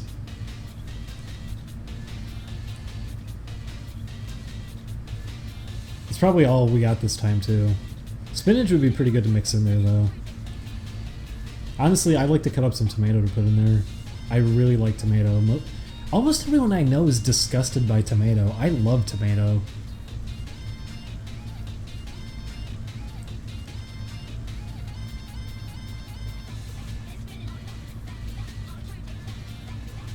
But even though we didn't put much in it last time, just because of the cheeses that we used and everything, it was really, really good.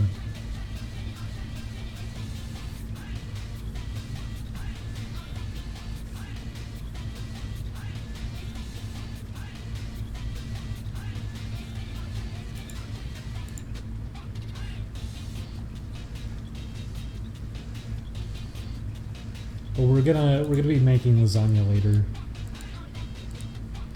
The Elgato should be coming today, so I'll probably be streaming all day to try to stay up and fix my sleep schedule.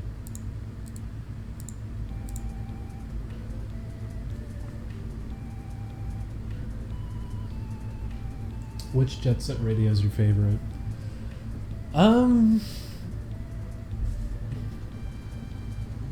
I mean, I would say Future, just because Future plays a lot smoother, but I do like how kind of the more arcadey style of the original Jet Set Radio, and I actually like the visuals in it because there's more color here and there.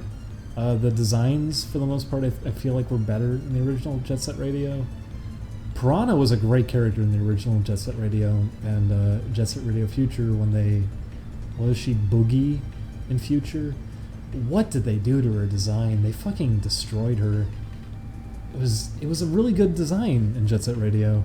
Not to mention she was one of the best characters in the original. It was sad to see that happen. I like the soundtrack a lot more in the first game, I think, too. But it's still close competition. Like I like both games a lot. I can also admit, gameplay-wise, Jet Set Radio is very, very flawed, the original. It's very hard to get used to. It's kind of clumsy to play. Future is still rough around the edges, but it plays much better. It flows a lot smoother, and having big areas just to kind of go around and do what you want in them is pretty fun.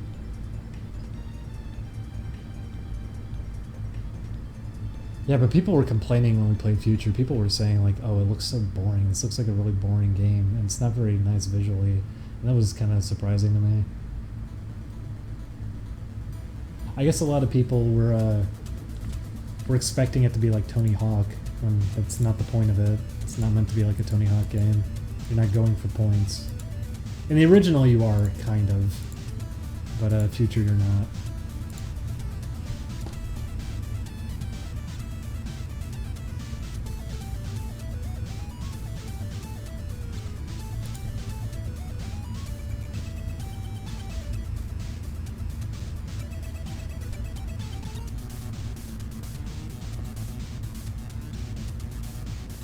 Yeah, Future has more muted colors, but I actually don't mind that. I like some of the areas during the daytime even, just because the lighting kind of feels like if I was in a setting like that. Because I remember walking around Chicago and it kind of felt like that at points. It kind of looks like the sun's setting and everything. I like the look of that a lot. There's some really nice areas in Future. The one district where it's all the rundown homes and you're jumping on top of the rooftops. I forget what that area is. I fucking love that part of the game. because it's during a sunset and everything. I'm a sucker for sunsets, by the way, in levels. I always really like that, but it's lit really great. It's a really fun area because you're just jumping on top of all of these rundown houses on their rooftops and grinding along telephone wires and everything that are all crooked and broken down. There's a plane that flies by and everything. You can see like a nuclear plant in the distance with smoke coming from the smokestacks. It's just, I can't describe it. It's just a really nice looking area, and they have a lot of spots like that. 99th Street is really, really nice to look at. The whole Chinese dragon thing they have in the middle of that area looks really, really nice visually. On top of the fact that it's fun grinding up it and everything. They just came up with really fun areas.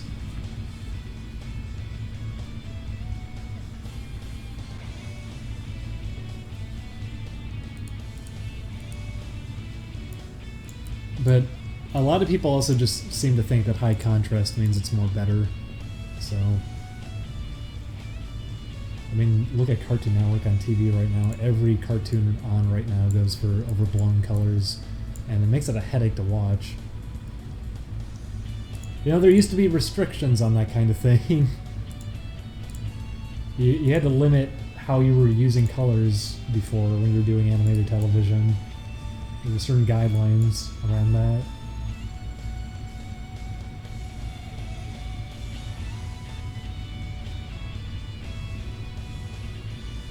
Who's best reptile in fighting game?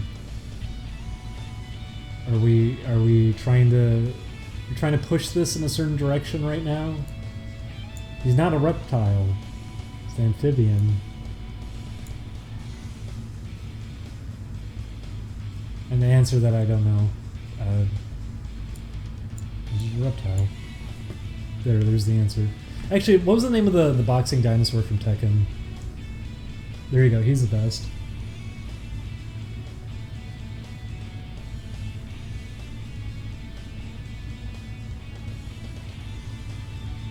Oh yeah, Riptor, not Riptor, Riptor.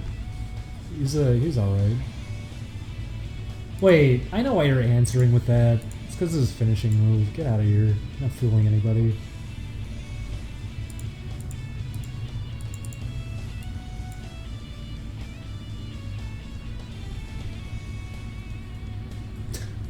Oh boy, here it comes. You like the Fat Frunk from Breath of Fire 2? A little bit. He's alright.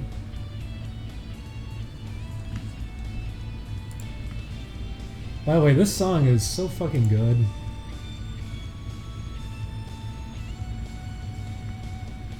I can't stress that enough. I really, really like this song. Because it's exactly what I would picture doing a Mega Man X game outside of a 16-bit era, but trying to compose music that sounds like it's for like X3 or something.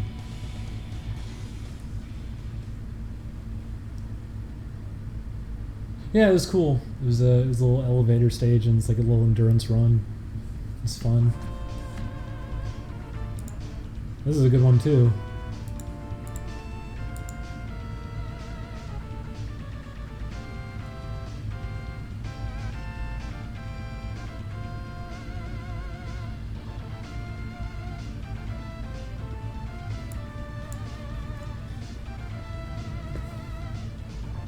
X8 could maybe be fun to do at some point.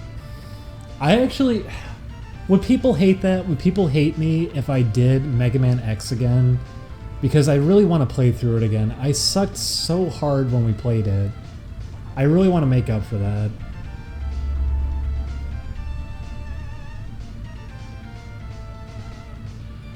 Because I can finish Mega Man X in less than 45 minutes now. I'd like to go back and play it again. But I don't know if that's worth doing because we already finished it. I'd like to do it again.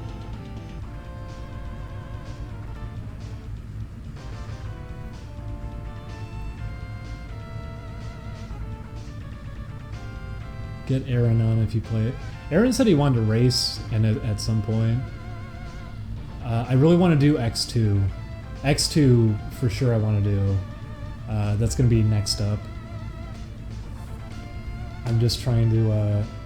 X2 I'm trying to get... No, I'm not going to be able to do 45 minutes. I'm not going to be able to run it that well if we do it. Especially if I'm going to be making commentary and everything, there's no way I'm going to hit 45 minutes. I'll probably hit like... I would see myself struggling hitting 55 minutes or something. But X2, I want to be really ready for it when we play it. I suck fat dick at doing neon jumps. I am so bad at it. Because it's so weird how you pull it off. You have to do a one frame jump off of it, and then the second jump you do it a little bit different. I'm really, really bad at it. I think there's only like 2 points you really need to do it. But I suck at it. I'm really bad at doing it. It's a cool trick though. It's cool that you can do that. I'm just really bad at it. It's cool. I'm glad that's in there. It's cool that they have movement glitches like that, so you can get all these jumps off. Like I said, I'd want to wait. I'd want to wait if I'm going to do X2. I want to be perfectly ready to do it.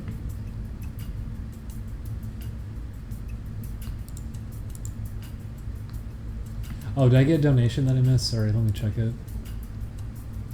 Oh, I got the Pain Cake donated $3 and said, thanks for the video game talk, really enjoying it. Well, thank you, the Pain Cake. And Oyster Boy donated $10 and said, thanks for the streams and good luck with the games you're making. Just one question. Do you have any opinions on Dark Souls? Have you played through it? I played through the original. I played 2 for a tiny bit. I haven't actually touched 3.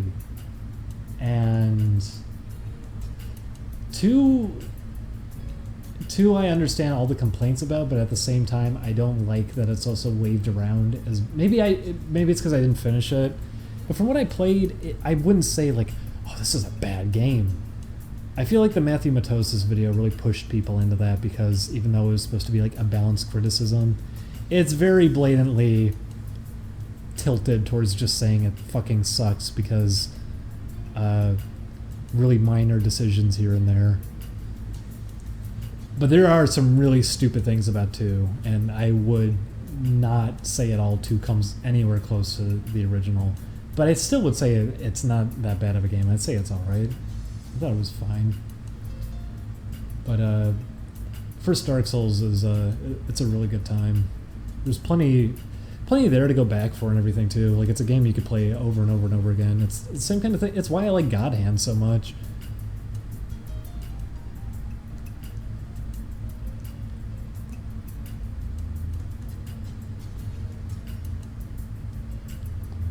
Oh, best part of Dark Souls 2 is the first zone it gets worse. Maybe that's why I was thinking that. I didn't finish it. We were thinking of playing Dark Souls again at some point though. Chris really wanted to. We had it on the PC, but it got deleted off the office computer, so we'd have to get it again. I really want to do God Hand, but that's still kind of up in the air if we're going to do it.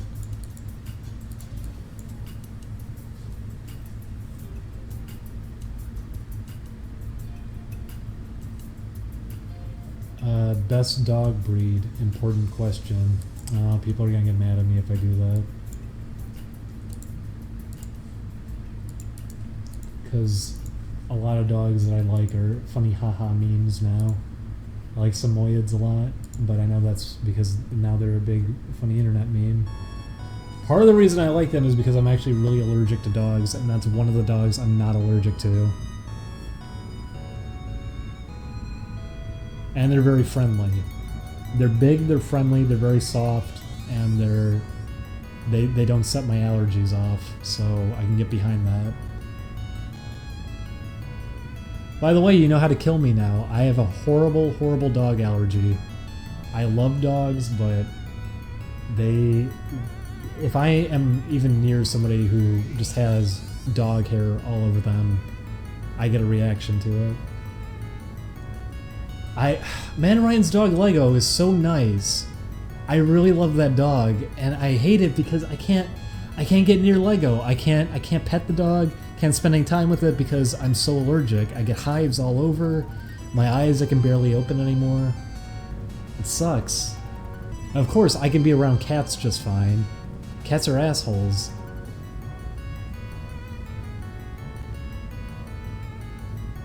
I really like bull terriers, I'll say that. I don't think that's a mean dog. I think they're a lot of fun. They look like little torpedoes.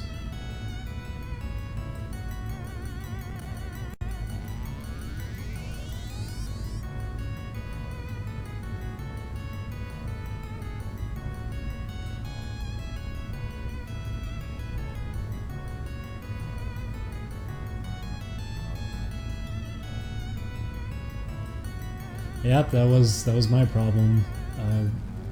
Shiba Inus I've liked for a very long time, and now they're the funny memes, so I can't say that out loud because I get to look like an asshole.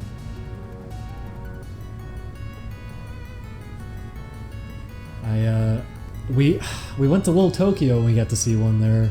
They're really, really tiny dogs, but it was really friendly.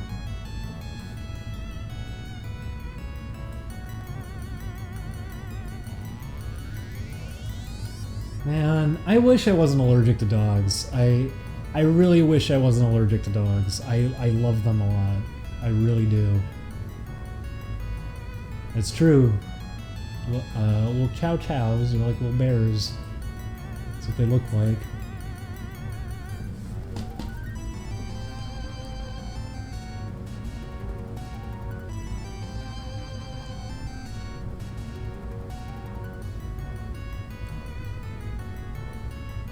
Shibas do shed an insane amount.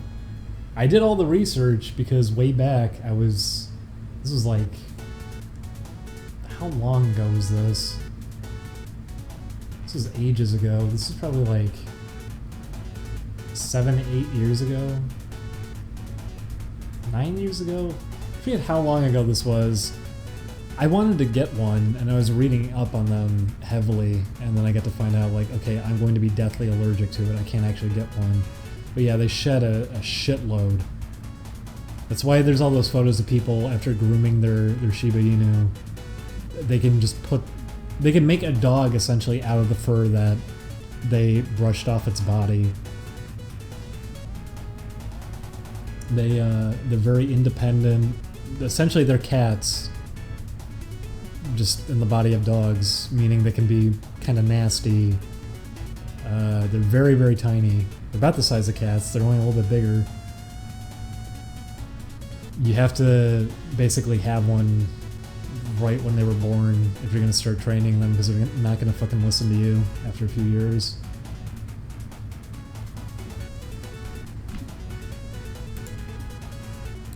They're very stubborn. I kind of like that about them though, because they look so stupid. I kind of like that that's how they act. Whenever they look angry, whenever you see a photo of one that's angry and it's showing its teeth, it never looks intimidating. It just looks like a little idiot.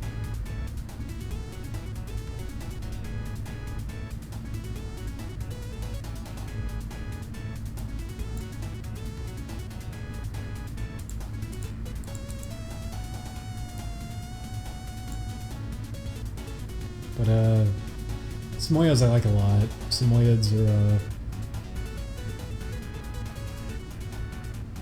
my fear there is they have a ton of fur, like a shitload of fur, and they shed like crazy at a certain point. You have to be grooming them all the time too. The nice thing about Shiba Inus is at least they groom themselves. You are going to have to brush them at a certain time during the year because they shed, and you need to get all that off of them. But they do groom themselves, which dogs don't typically do.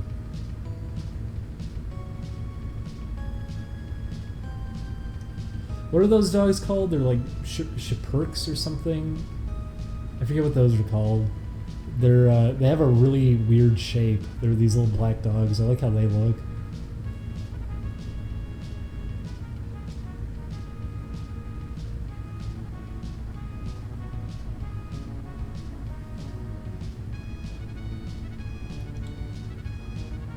But yeah, I've always wanted a dog, and I'm so allergic that I know I probably am not gonna ever really be getting one.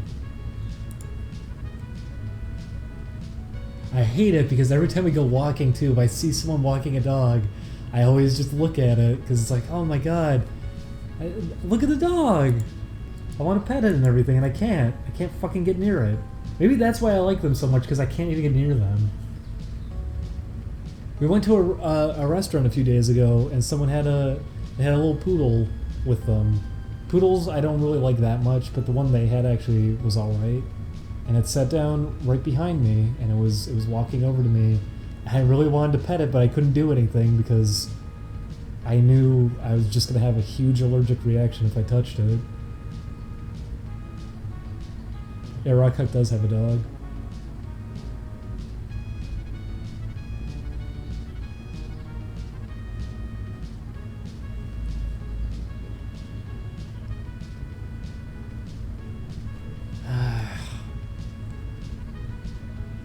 I wish it was just like a minor allergy too. It sucks.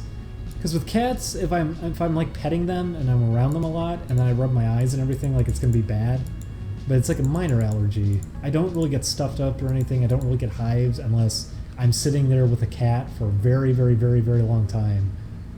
I wish I had that with dogs, but I don't. I can't be around them for very long at all. Can dogs play too? But come on.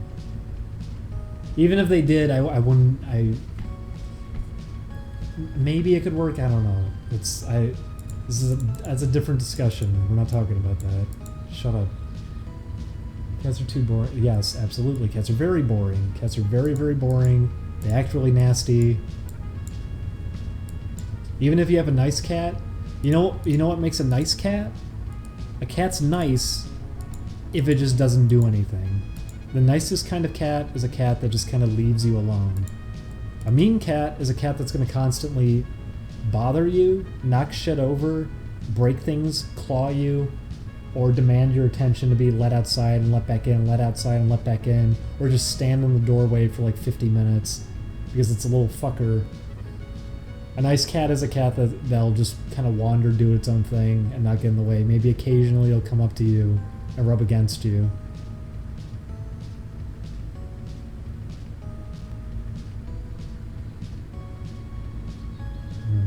I'm glad you like it. I'm glad you like it.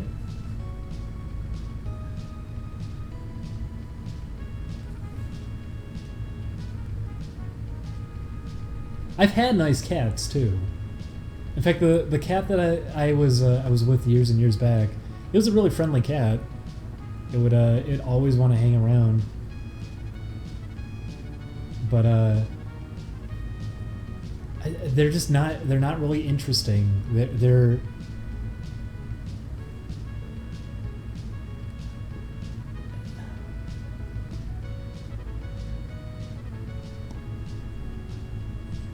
I guess that's what it is I just don't think they're very interesting either. Because the last cat I had, I guess now that I think about it, it was a friendly cat. It would come up to you all the time and want to spend time with you and hang out with you. If you got up and started walking away, it'd get up and follow you and rub against you and everything. Like, it was a really nice cat. But at the same time, it's not necessarily like, I don't know. Because there's that too, is that cats don't necessarily see you as like an owner or something. They don't really feel love for you. Dogs don't really feel love for you either, but they have a much more emotional bond with you than something like a cat does. A cat sees you as a larger, dumber cat that can give them food.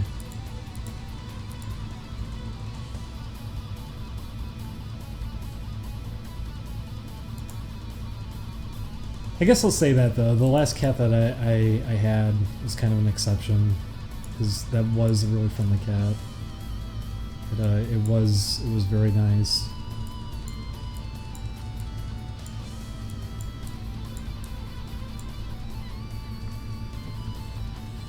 But the other really nice cat I had was, like, the reason it was nice is because it just didn't do anything. It wasn't intrusive. It just kind of stayed out of the way. I had one of the meanest cats when I was younger. was probably traumatized previously or something, because it would fucking attack you if you just looked at it for a little bit. And I remember it got put down because my family wasn't sure if it had rabies or something. One night it just randomly attacked me. It jumped all over me, clawing me for like 2 minutes straight. And they finally got the cat off me. I remember we went to the doctor to check if like anything came of that, if it had rabies or something, if I was going to have anything happen to me because it attacked me and bit me so much. It was nothing. Also didn't really hurt that much. I kind of expected, like, if you have a cat jumping on you for 2 minutes straight, clawing you and biting you, that it was going to hurt a lot, but it didn't really hurt that much. But it got put down because the next day, after it randomly attacked me, the next day the neighbors were walking their dog and our cat was outside and just jumped on the dog and started attacking it. So they had to put it down to check if it had rabies, and it didn't have rabies. It just decided it was gonna fucking attack everything that moved. It felt threatened 24/7, I guess, so probably had previous trauma. But I remember just being intimidated by that cat all the time because I knew if I did anything, it was probably gonna attack me. I'll say this, Matt's cat Banana is a little asshole. That cat is mean.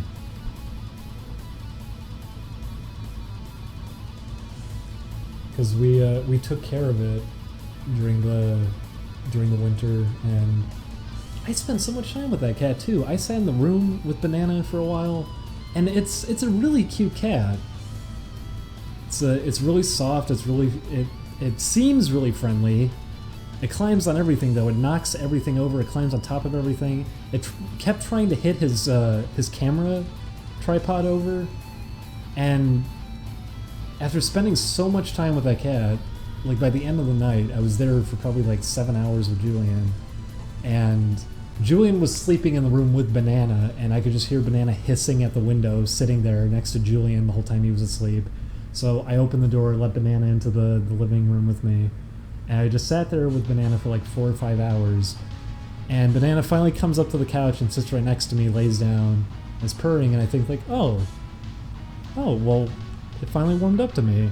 So I'm about to stroke its back, hisses at me, tries to bite my hand, freaks the fuck out, just running in circles, running across the room hissing. It never got friendly with me. That cat is a dick to anyone that it's unfamiliar with.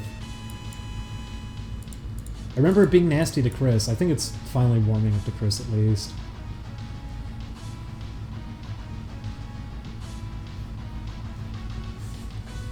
Cute cat. Banana is a very cute cat, I'll say that.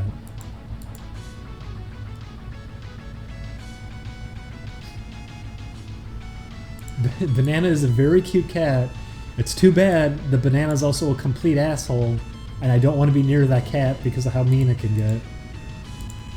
Not to mention, if you let it in the room, it's gonna fucking knock everything over because it doesn't care.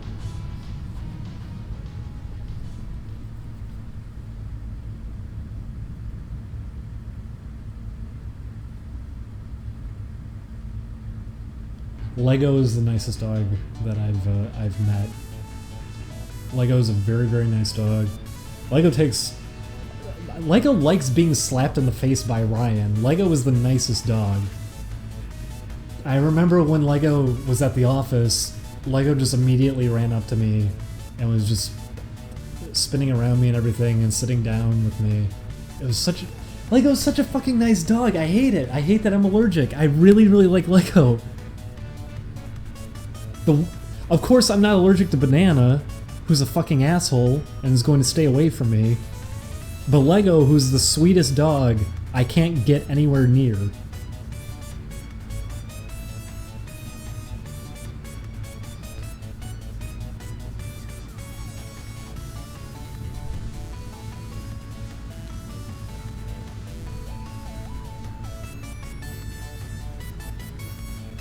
I did pet him. When he came to the office, I was petting him the whole time, and then I had allergic reactions for like a month. I did laundry immediately and everything, and I still just could barely open my eyes or breathe for like a month.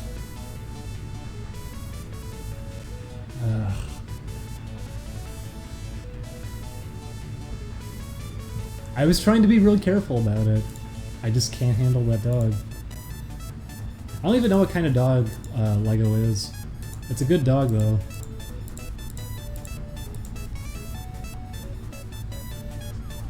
When I was younger, I stayed at a friend's house for like a sleepover, and he had a dog, and the dog never even came in the room, but I remember my eyes got so swollen I couldn't open them anymore, and I had to go home that night because of how much of a reaction I had to it. The human body fucking sucks. It's just dander. It's dander.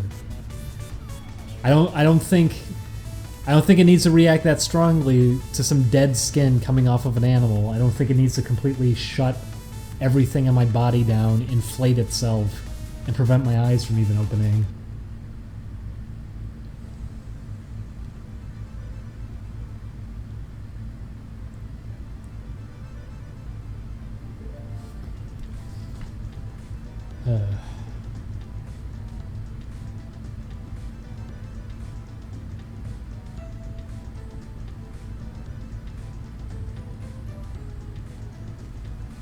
I only have allergies to dogs. It's nothing else. Nothing else that should set me up. I had asthma when I was younger, I remember. I actually had like an asthma attack when I was 4 or 5 and I was in the hospital for like a week. And then it just kind of went away. The one thing that got left over from it was that what do you think the worst name for a dog is? Probably Lego. Or Chica. Sephiroth. Sephiroth would probably be a bad one. What's another bad one? Anime names in general. The worst name for a cat is Neko.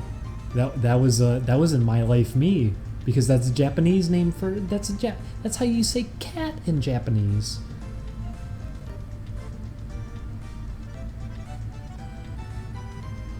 But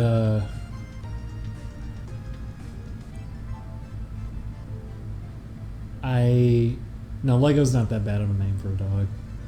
I imagine he called it Lego because he was holding like a shoe in his mouth or something. He told him to let go, and he kept doing stuff like that, so he called him Lego. I don't think Lego's a bad name. I can't justify Chica. That's embarrassing. That is embarrassing.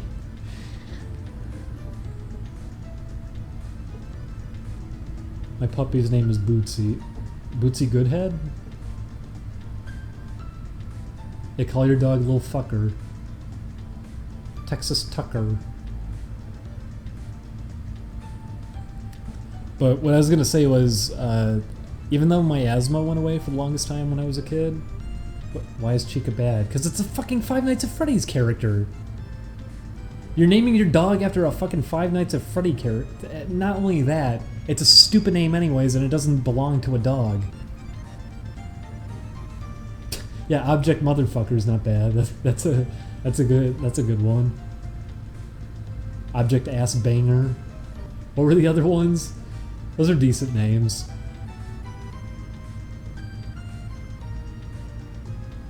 You call him Little Bow Wow. That's awful. I was gonna say though, Melvin's not bad either.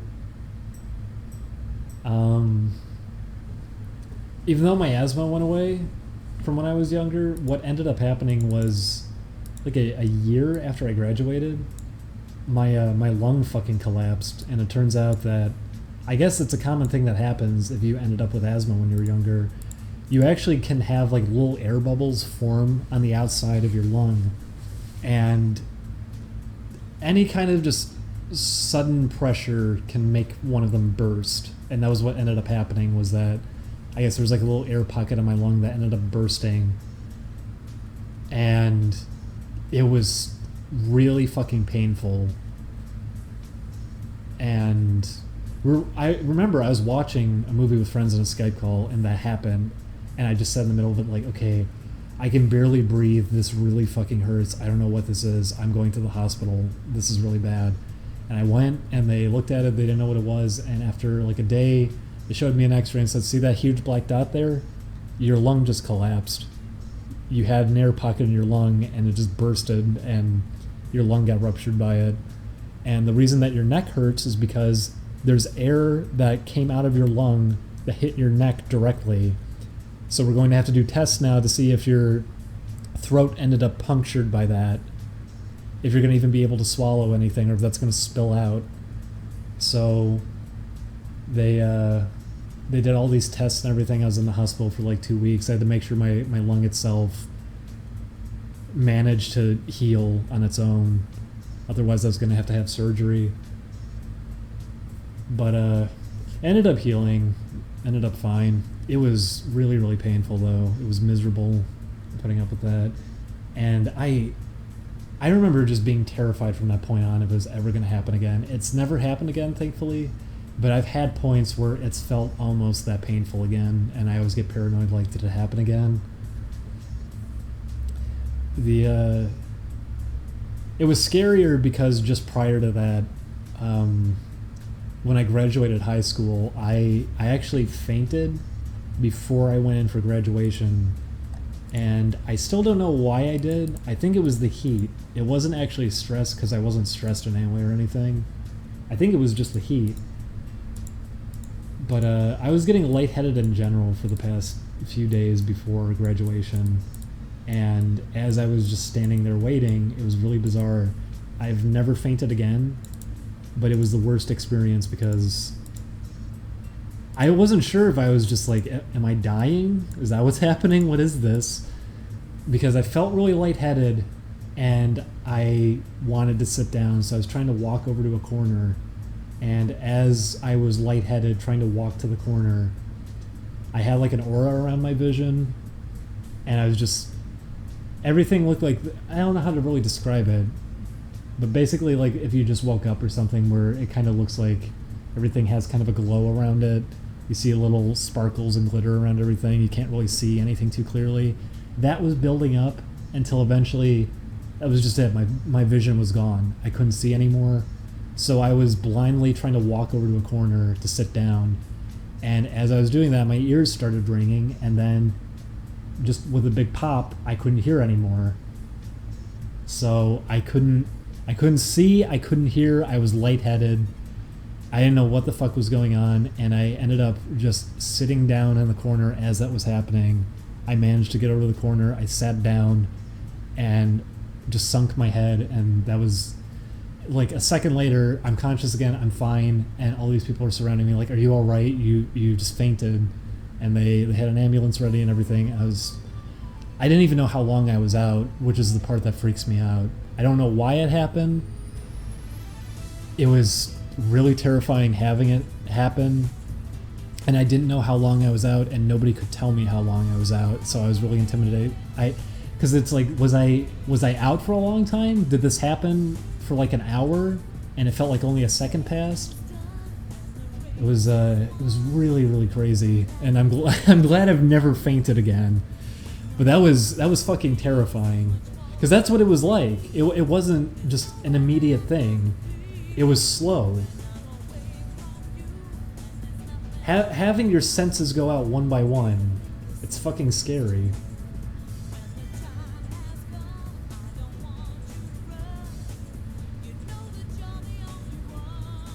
But that's never happened to me again, so...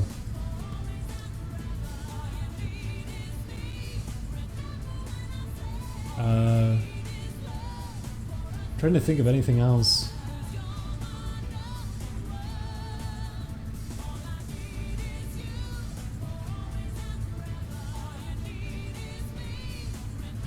I'll say this, I'm actually kind of happy about this. My left leg was, this randomly happened in like 2011 or 12.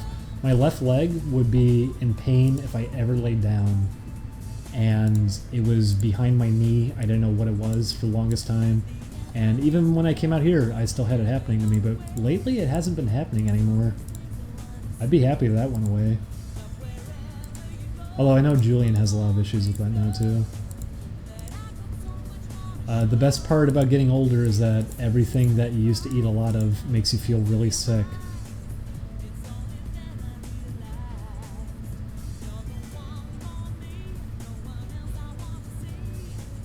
Oh no, we got hit in the head with a brick.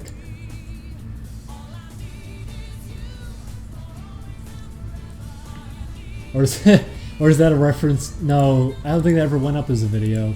Genesis Valentine was telling us how he had a cinder block thrown at his head by a friend, and it shattered, and he didn't even flinch because he was so strong.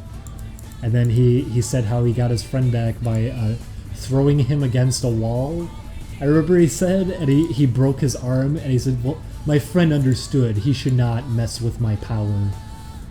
It was so fucking stupid. I miss Genesis Valentine.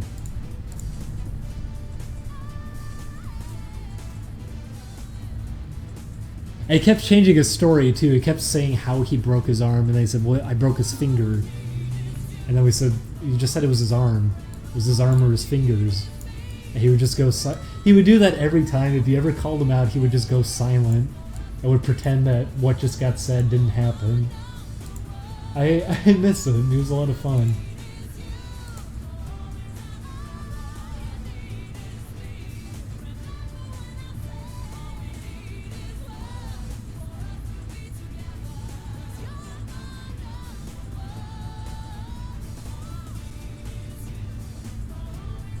We're gonna do a God Hand stream once we get the Elgato, which I think is coming today. I'm going to suck really hard though. I expect myself to do fine for the first level at least on level die. I'm sure I'll be fine. I see myself fucking up hard beyond that though, because I haven't played in such a long time. Only recently have I been playing it again. I'd like to get better at playing it again, because I played it all the time when it first came out, and I like to be able to do a full playthrough of it on level die without having to really take deaths, but it's very hard. Well, Octopimp played it on easy. He was doing a speedrun of it by playing it on easy. There's a difference. Easy only goes up to level 2, and enemies have less health. They don't do as much damage. It's a lot more lenient.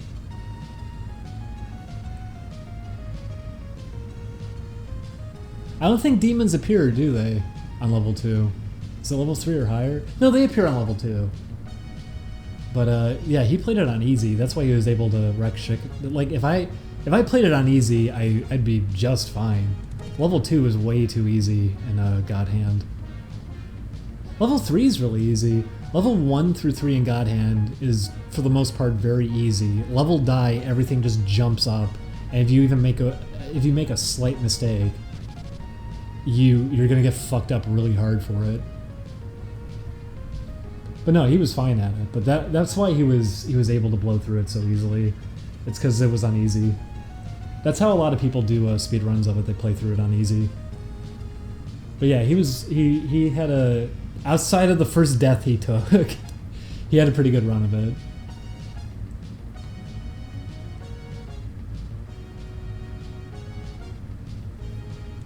I'm sure I'm gonna fuck up really hard when I play it. I want to play it on normal. I would love to do hard, but there's no way that's gonna end well for a series. I know I'm gonna get yelled at too if I ever got at a point where I had to do like 3 continues or something because I fuck up so hard. I'm hoping I won't end up dying repeatedly if we play it on Only Plays. I get really mad if I ever die in God Hand. I don't like taking deaths in it, to the point that when I used to play it, I remember if I died, I would start my entire game over if I took a single death. I wanted to get to a point that I wouldn't ever have to take a death in God Hand if I'm playing it on level die. And I think that's how you're gonna, that's the way to improve at God Hand. You don't want to end up, you don't want to, you want to get so familiar with it that you don't have to take a death, that you can play through it on just one go and be able to take everyone on. That's easier said than done when you're playing on a level die. Especially because in a lot of areas it's beyond just responding to enemies and having to space yourself out. You have to catch them in loops with their AI and their patterns that they do. You need to do specific things to bait out things. If you're surrounded, you sometimes want to actually bait an enemy into grabbing you just because you get some safety through doing that. You have to really be just focused on all of that to take advantage of the game, to survive in those circumstances.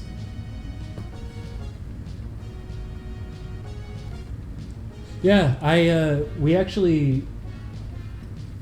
didn't get to talk to him very much. I'm not too familiar with what he does, but we went out a while back and he was there and he was talking about Guilty Gear, and I remember thinking to myself, like, you know, he's got pretty good taste. He likes God Hand, he likes Guilty Gear.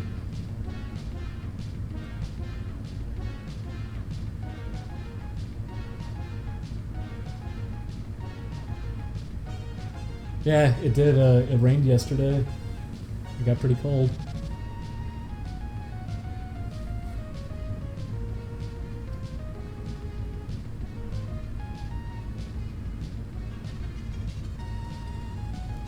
Well, Capcom probably recognized God Hand as a thing. It's just that Capcom is not going to care that God Hand is a thing because that's why they shut Clover down. They saw it as a failure. I'm surprised it got put on PSN. Oh, who's doing this?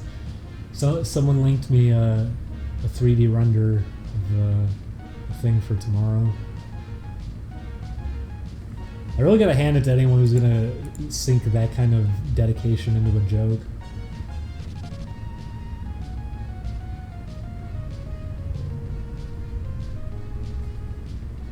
Can you explain how to do the launcher move on the air in God Hand? Do you mean the uppercut? You have to time it.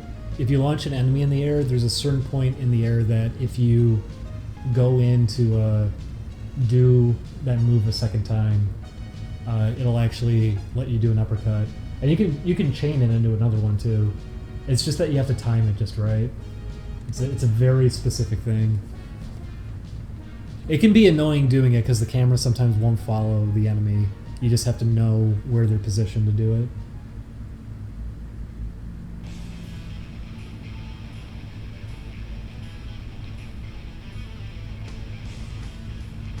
You can probably look it up. I don't know how to really describe the timing window for it, but that's how you do it, is once you launch an enemy into the air, there's a specific time when they're falling back down that you can get an uppercut off of it.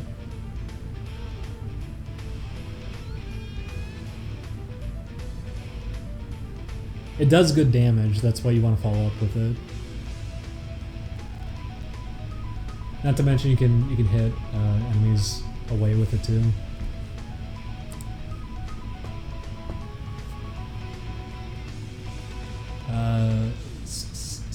Silas, the serrated boy donated $5 and said, "Hey there, sorry if it's not much as last time." Don't apologize for that. Donating at all is nice though. Thank you again for nice stream to listen to while working on projects. Also, I don't know if you answered this before. What do you think of Mother 4 project? I'm actually pretty interested in it. I'd like to see what comes of it. They're also changing the name of it, just making it its own thing now, so I'm curious to see what they do. There's a lot of talent going into it for sure now. When it first started out, it didn't seem too interesting, but a lot of what's been coming of it looks like it could turn out pretty decent. So I'm looking forward to it. It was funny seeing the one big post saying how, what was it, gross and dangerous is how it got described. It was kind of weird. The most I could see anyone really complain is that it's called Mother 4. That's it. And it's not even called Mother 4 anymore, so. But yeah, I'm looking forward to it. Thank you, Silas, the serrated boy. Silas. Blush. The water's turning the frogs gay. Oh, we got back-to-back jokes. The water isn't making them play tuba, though. Frogs are turning gay and looking for ding dong. Okay. Good job, guys. 3 in a row. Good work. Good work. You sure are razzing me.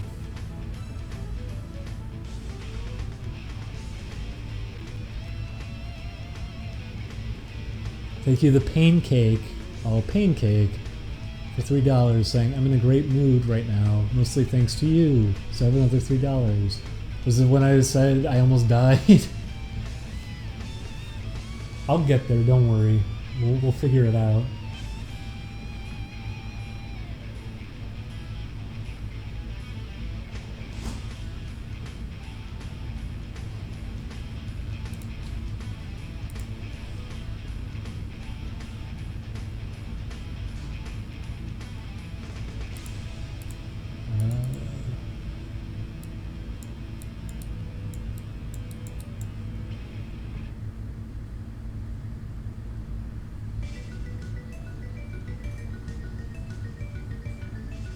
Well, I mean, Clover's games never really sold anyways. I'm sure they didn't get along well with Capcom.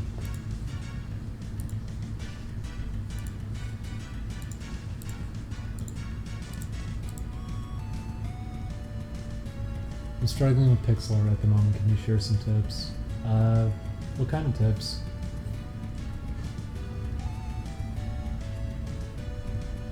You know what? My one friend, let's see if we can get his Twitter.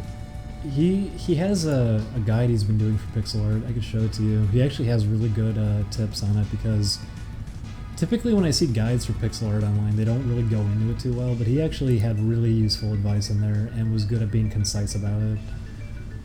I think he's selling it. He has a guide that he's been working on. Where is it? Let me find his account. I can link it in the chat. Here he is. He does really good pixel work, and he's been working on a guide for pixel stuff. Yeah, he does really good stuff, and the guide he's been doing is really solid. It's one of the only good guides I've really seen for pixel art.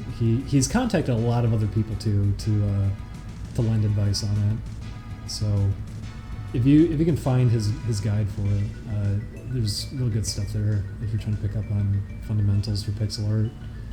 Yeah, he does pixel art for John.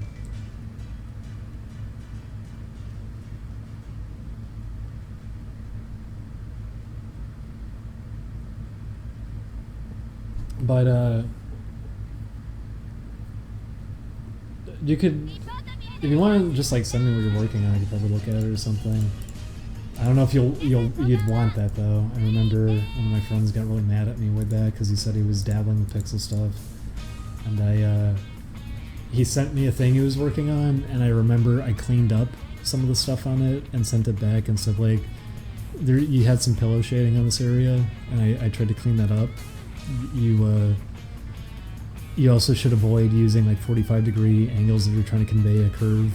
You want to try to round it out more, and they got really mad at me for doing that. So I was just like, oh, okay, I should not just respond to people like that, I guess, because I wasn't trying to be mean. I was just trying to give feedback because they said they were trying to get into pixel art, but I guess they didn't actually want feedback. They just wanted to show what they were doing. So that was my mistake. Let me see.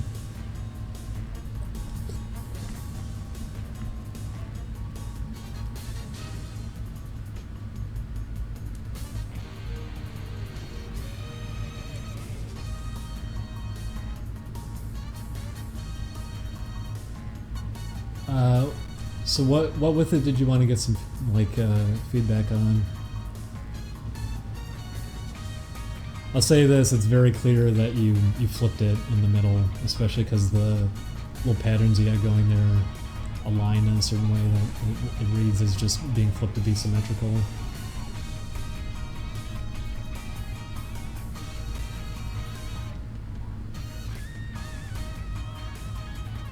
But I would need to know what you're also trying to go for with it.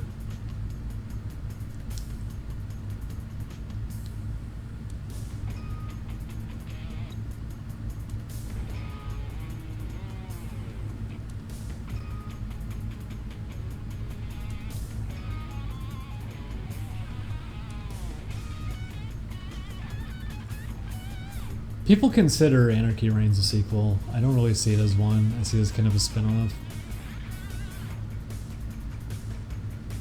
Anarchy Reigns is one of the most forgettable games. I cannot agree with that.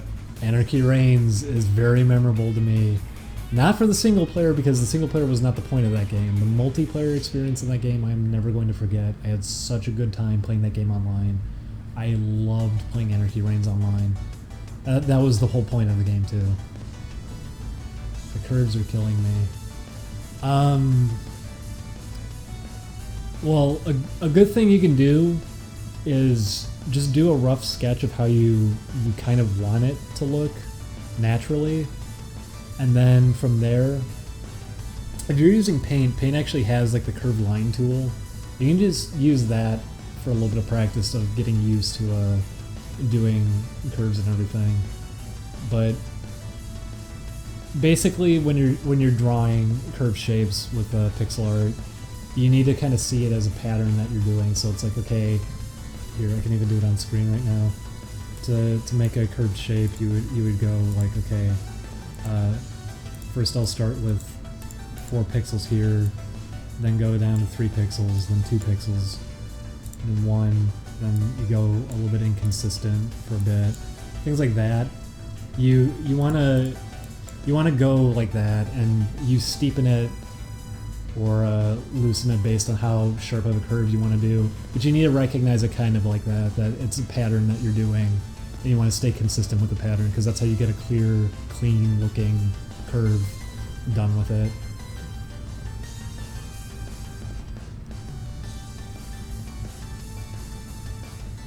As opposed to doing just, here's my curve, it's a 45-degree line. Because this is how a lot of people would do like a curve, is, oh, there's a curve.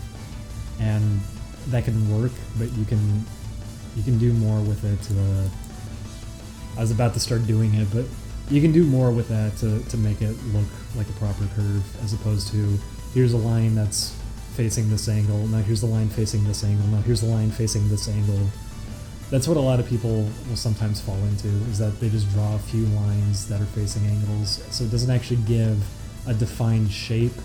It's just a few lines added together, making something look kind of rough. If you see 45-degree lines when you're trying to do curves, that usually is an indication that you can probably do some work to clean it a little bit more. Why did Anarchy Reigns get average reviews? No marketing whatsoever.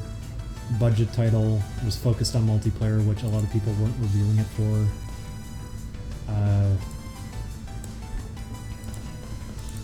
Very niche appeal in general, I think. I love it to death, but I can see why it probably didn't get that great of reviews. A lot of people thought it was for the single player. I met plenty of people who played it for the single player. It's not the point of the game, that's why it starts you on the multiplayer option. Anarchy Reigns is a really, really good multiplayer game. It's a lot of fun. It's not exactly balanced, I'll say that. The little power-ups that you can get, the dodging one is just way too good. And then a lot of characters have very easy infinite combos to whip off. But there's a making of a really good game there. They had something that could have been fleshed out into something incredible, but didn't get the chance to because it did so poorly, which is a shame. It could have really kicked something off.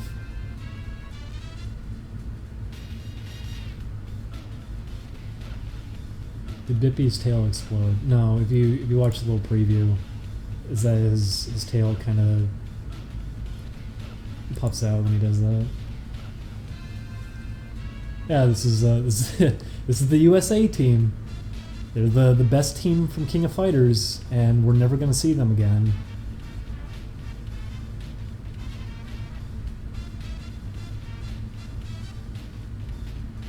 We're never going to see Lucky in another KOF game.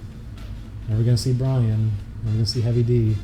Heavy D probably because he's called Heavy D, but Brian probably has one of the best moves I've ever seen on a fighting game, when he just throws himself in the air and spins in circles. Like, that's all the move is.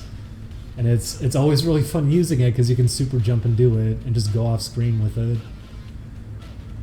All of those characters are really fun to play as. The entire USA team is really fun to play as. And they even buffed them when they did Ultimate Match. They're all really fun to use. It's a shame you're not going to ever see them again.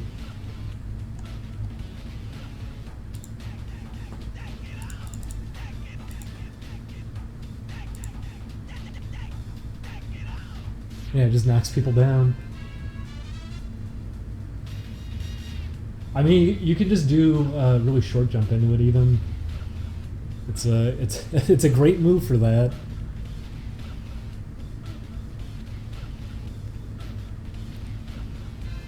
Heavy D is probably the most like actual viable character. You know, that's not true anymore because they buffed Lucky so much in Ultimate Match that he's one of the best characters now.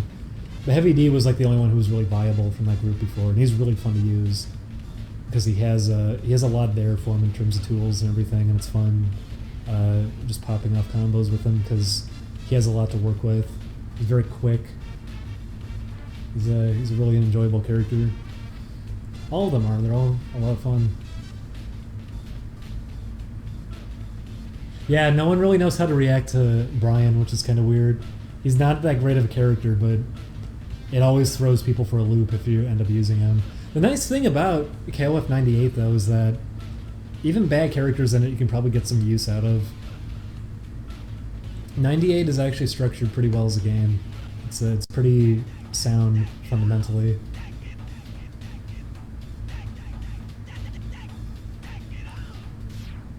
Man, I would love to play KOF 98 on ePlays or something, but I'm the only one who's... Me and Aaron are probably the only people who actually play it.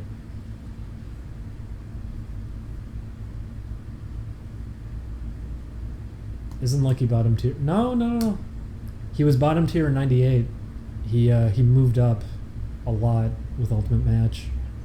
They did a lot to make him better. They gave him new moves and everything too. They gave him like a fake out that he can do if someone's up close to him. Just in general, he's a lot safer to play as, so keep away with him is very, very strong.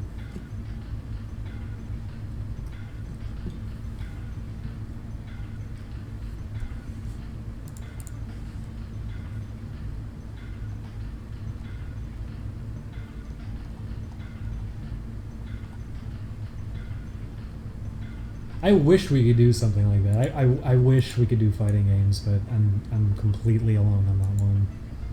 It's not gonna happen. Even that, like the suggestion of Melee came up, but it was like probably not a good idea. If I was more clueless with it, maybe it could have worked. The problem is I've played so much of it that I don't think it's gonna go so well if we did that.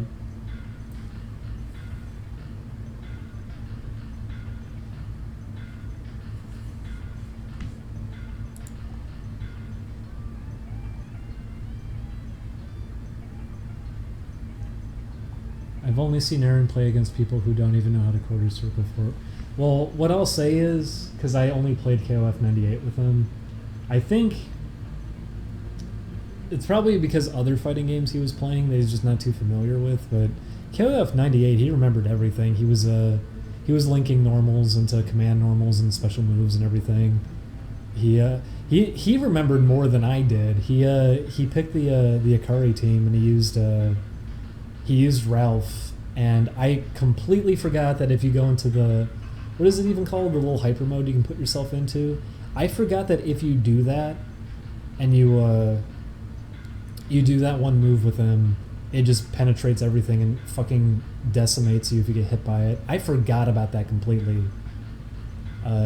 So I was a moron and I fell for it.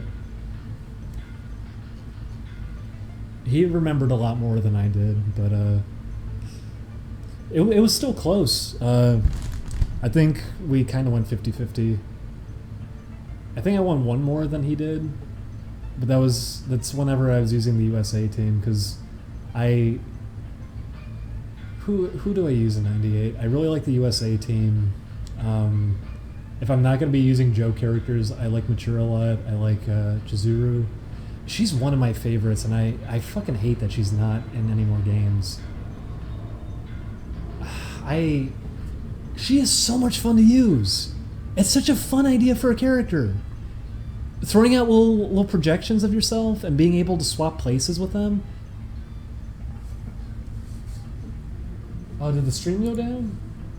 Hello?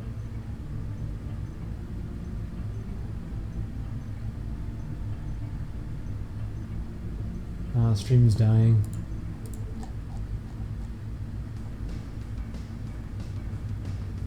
Let me see what I missed.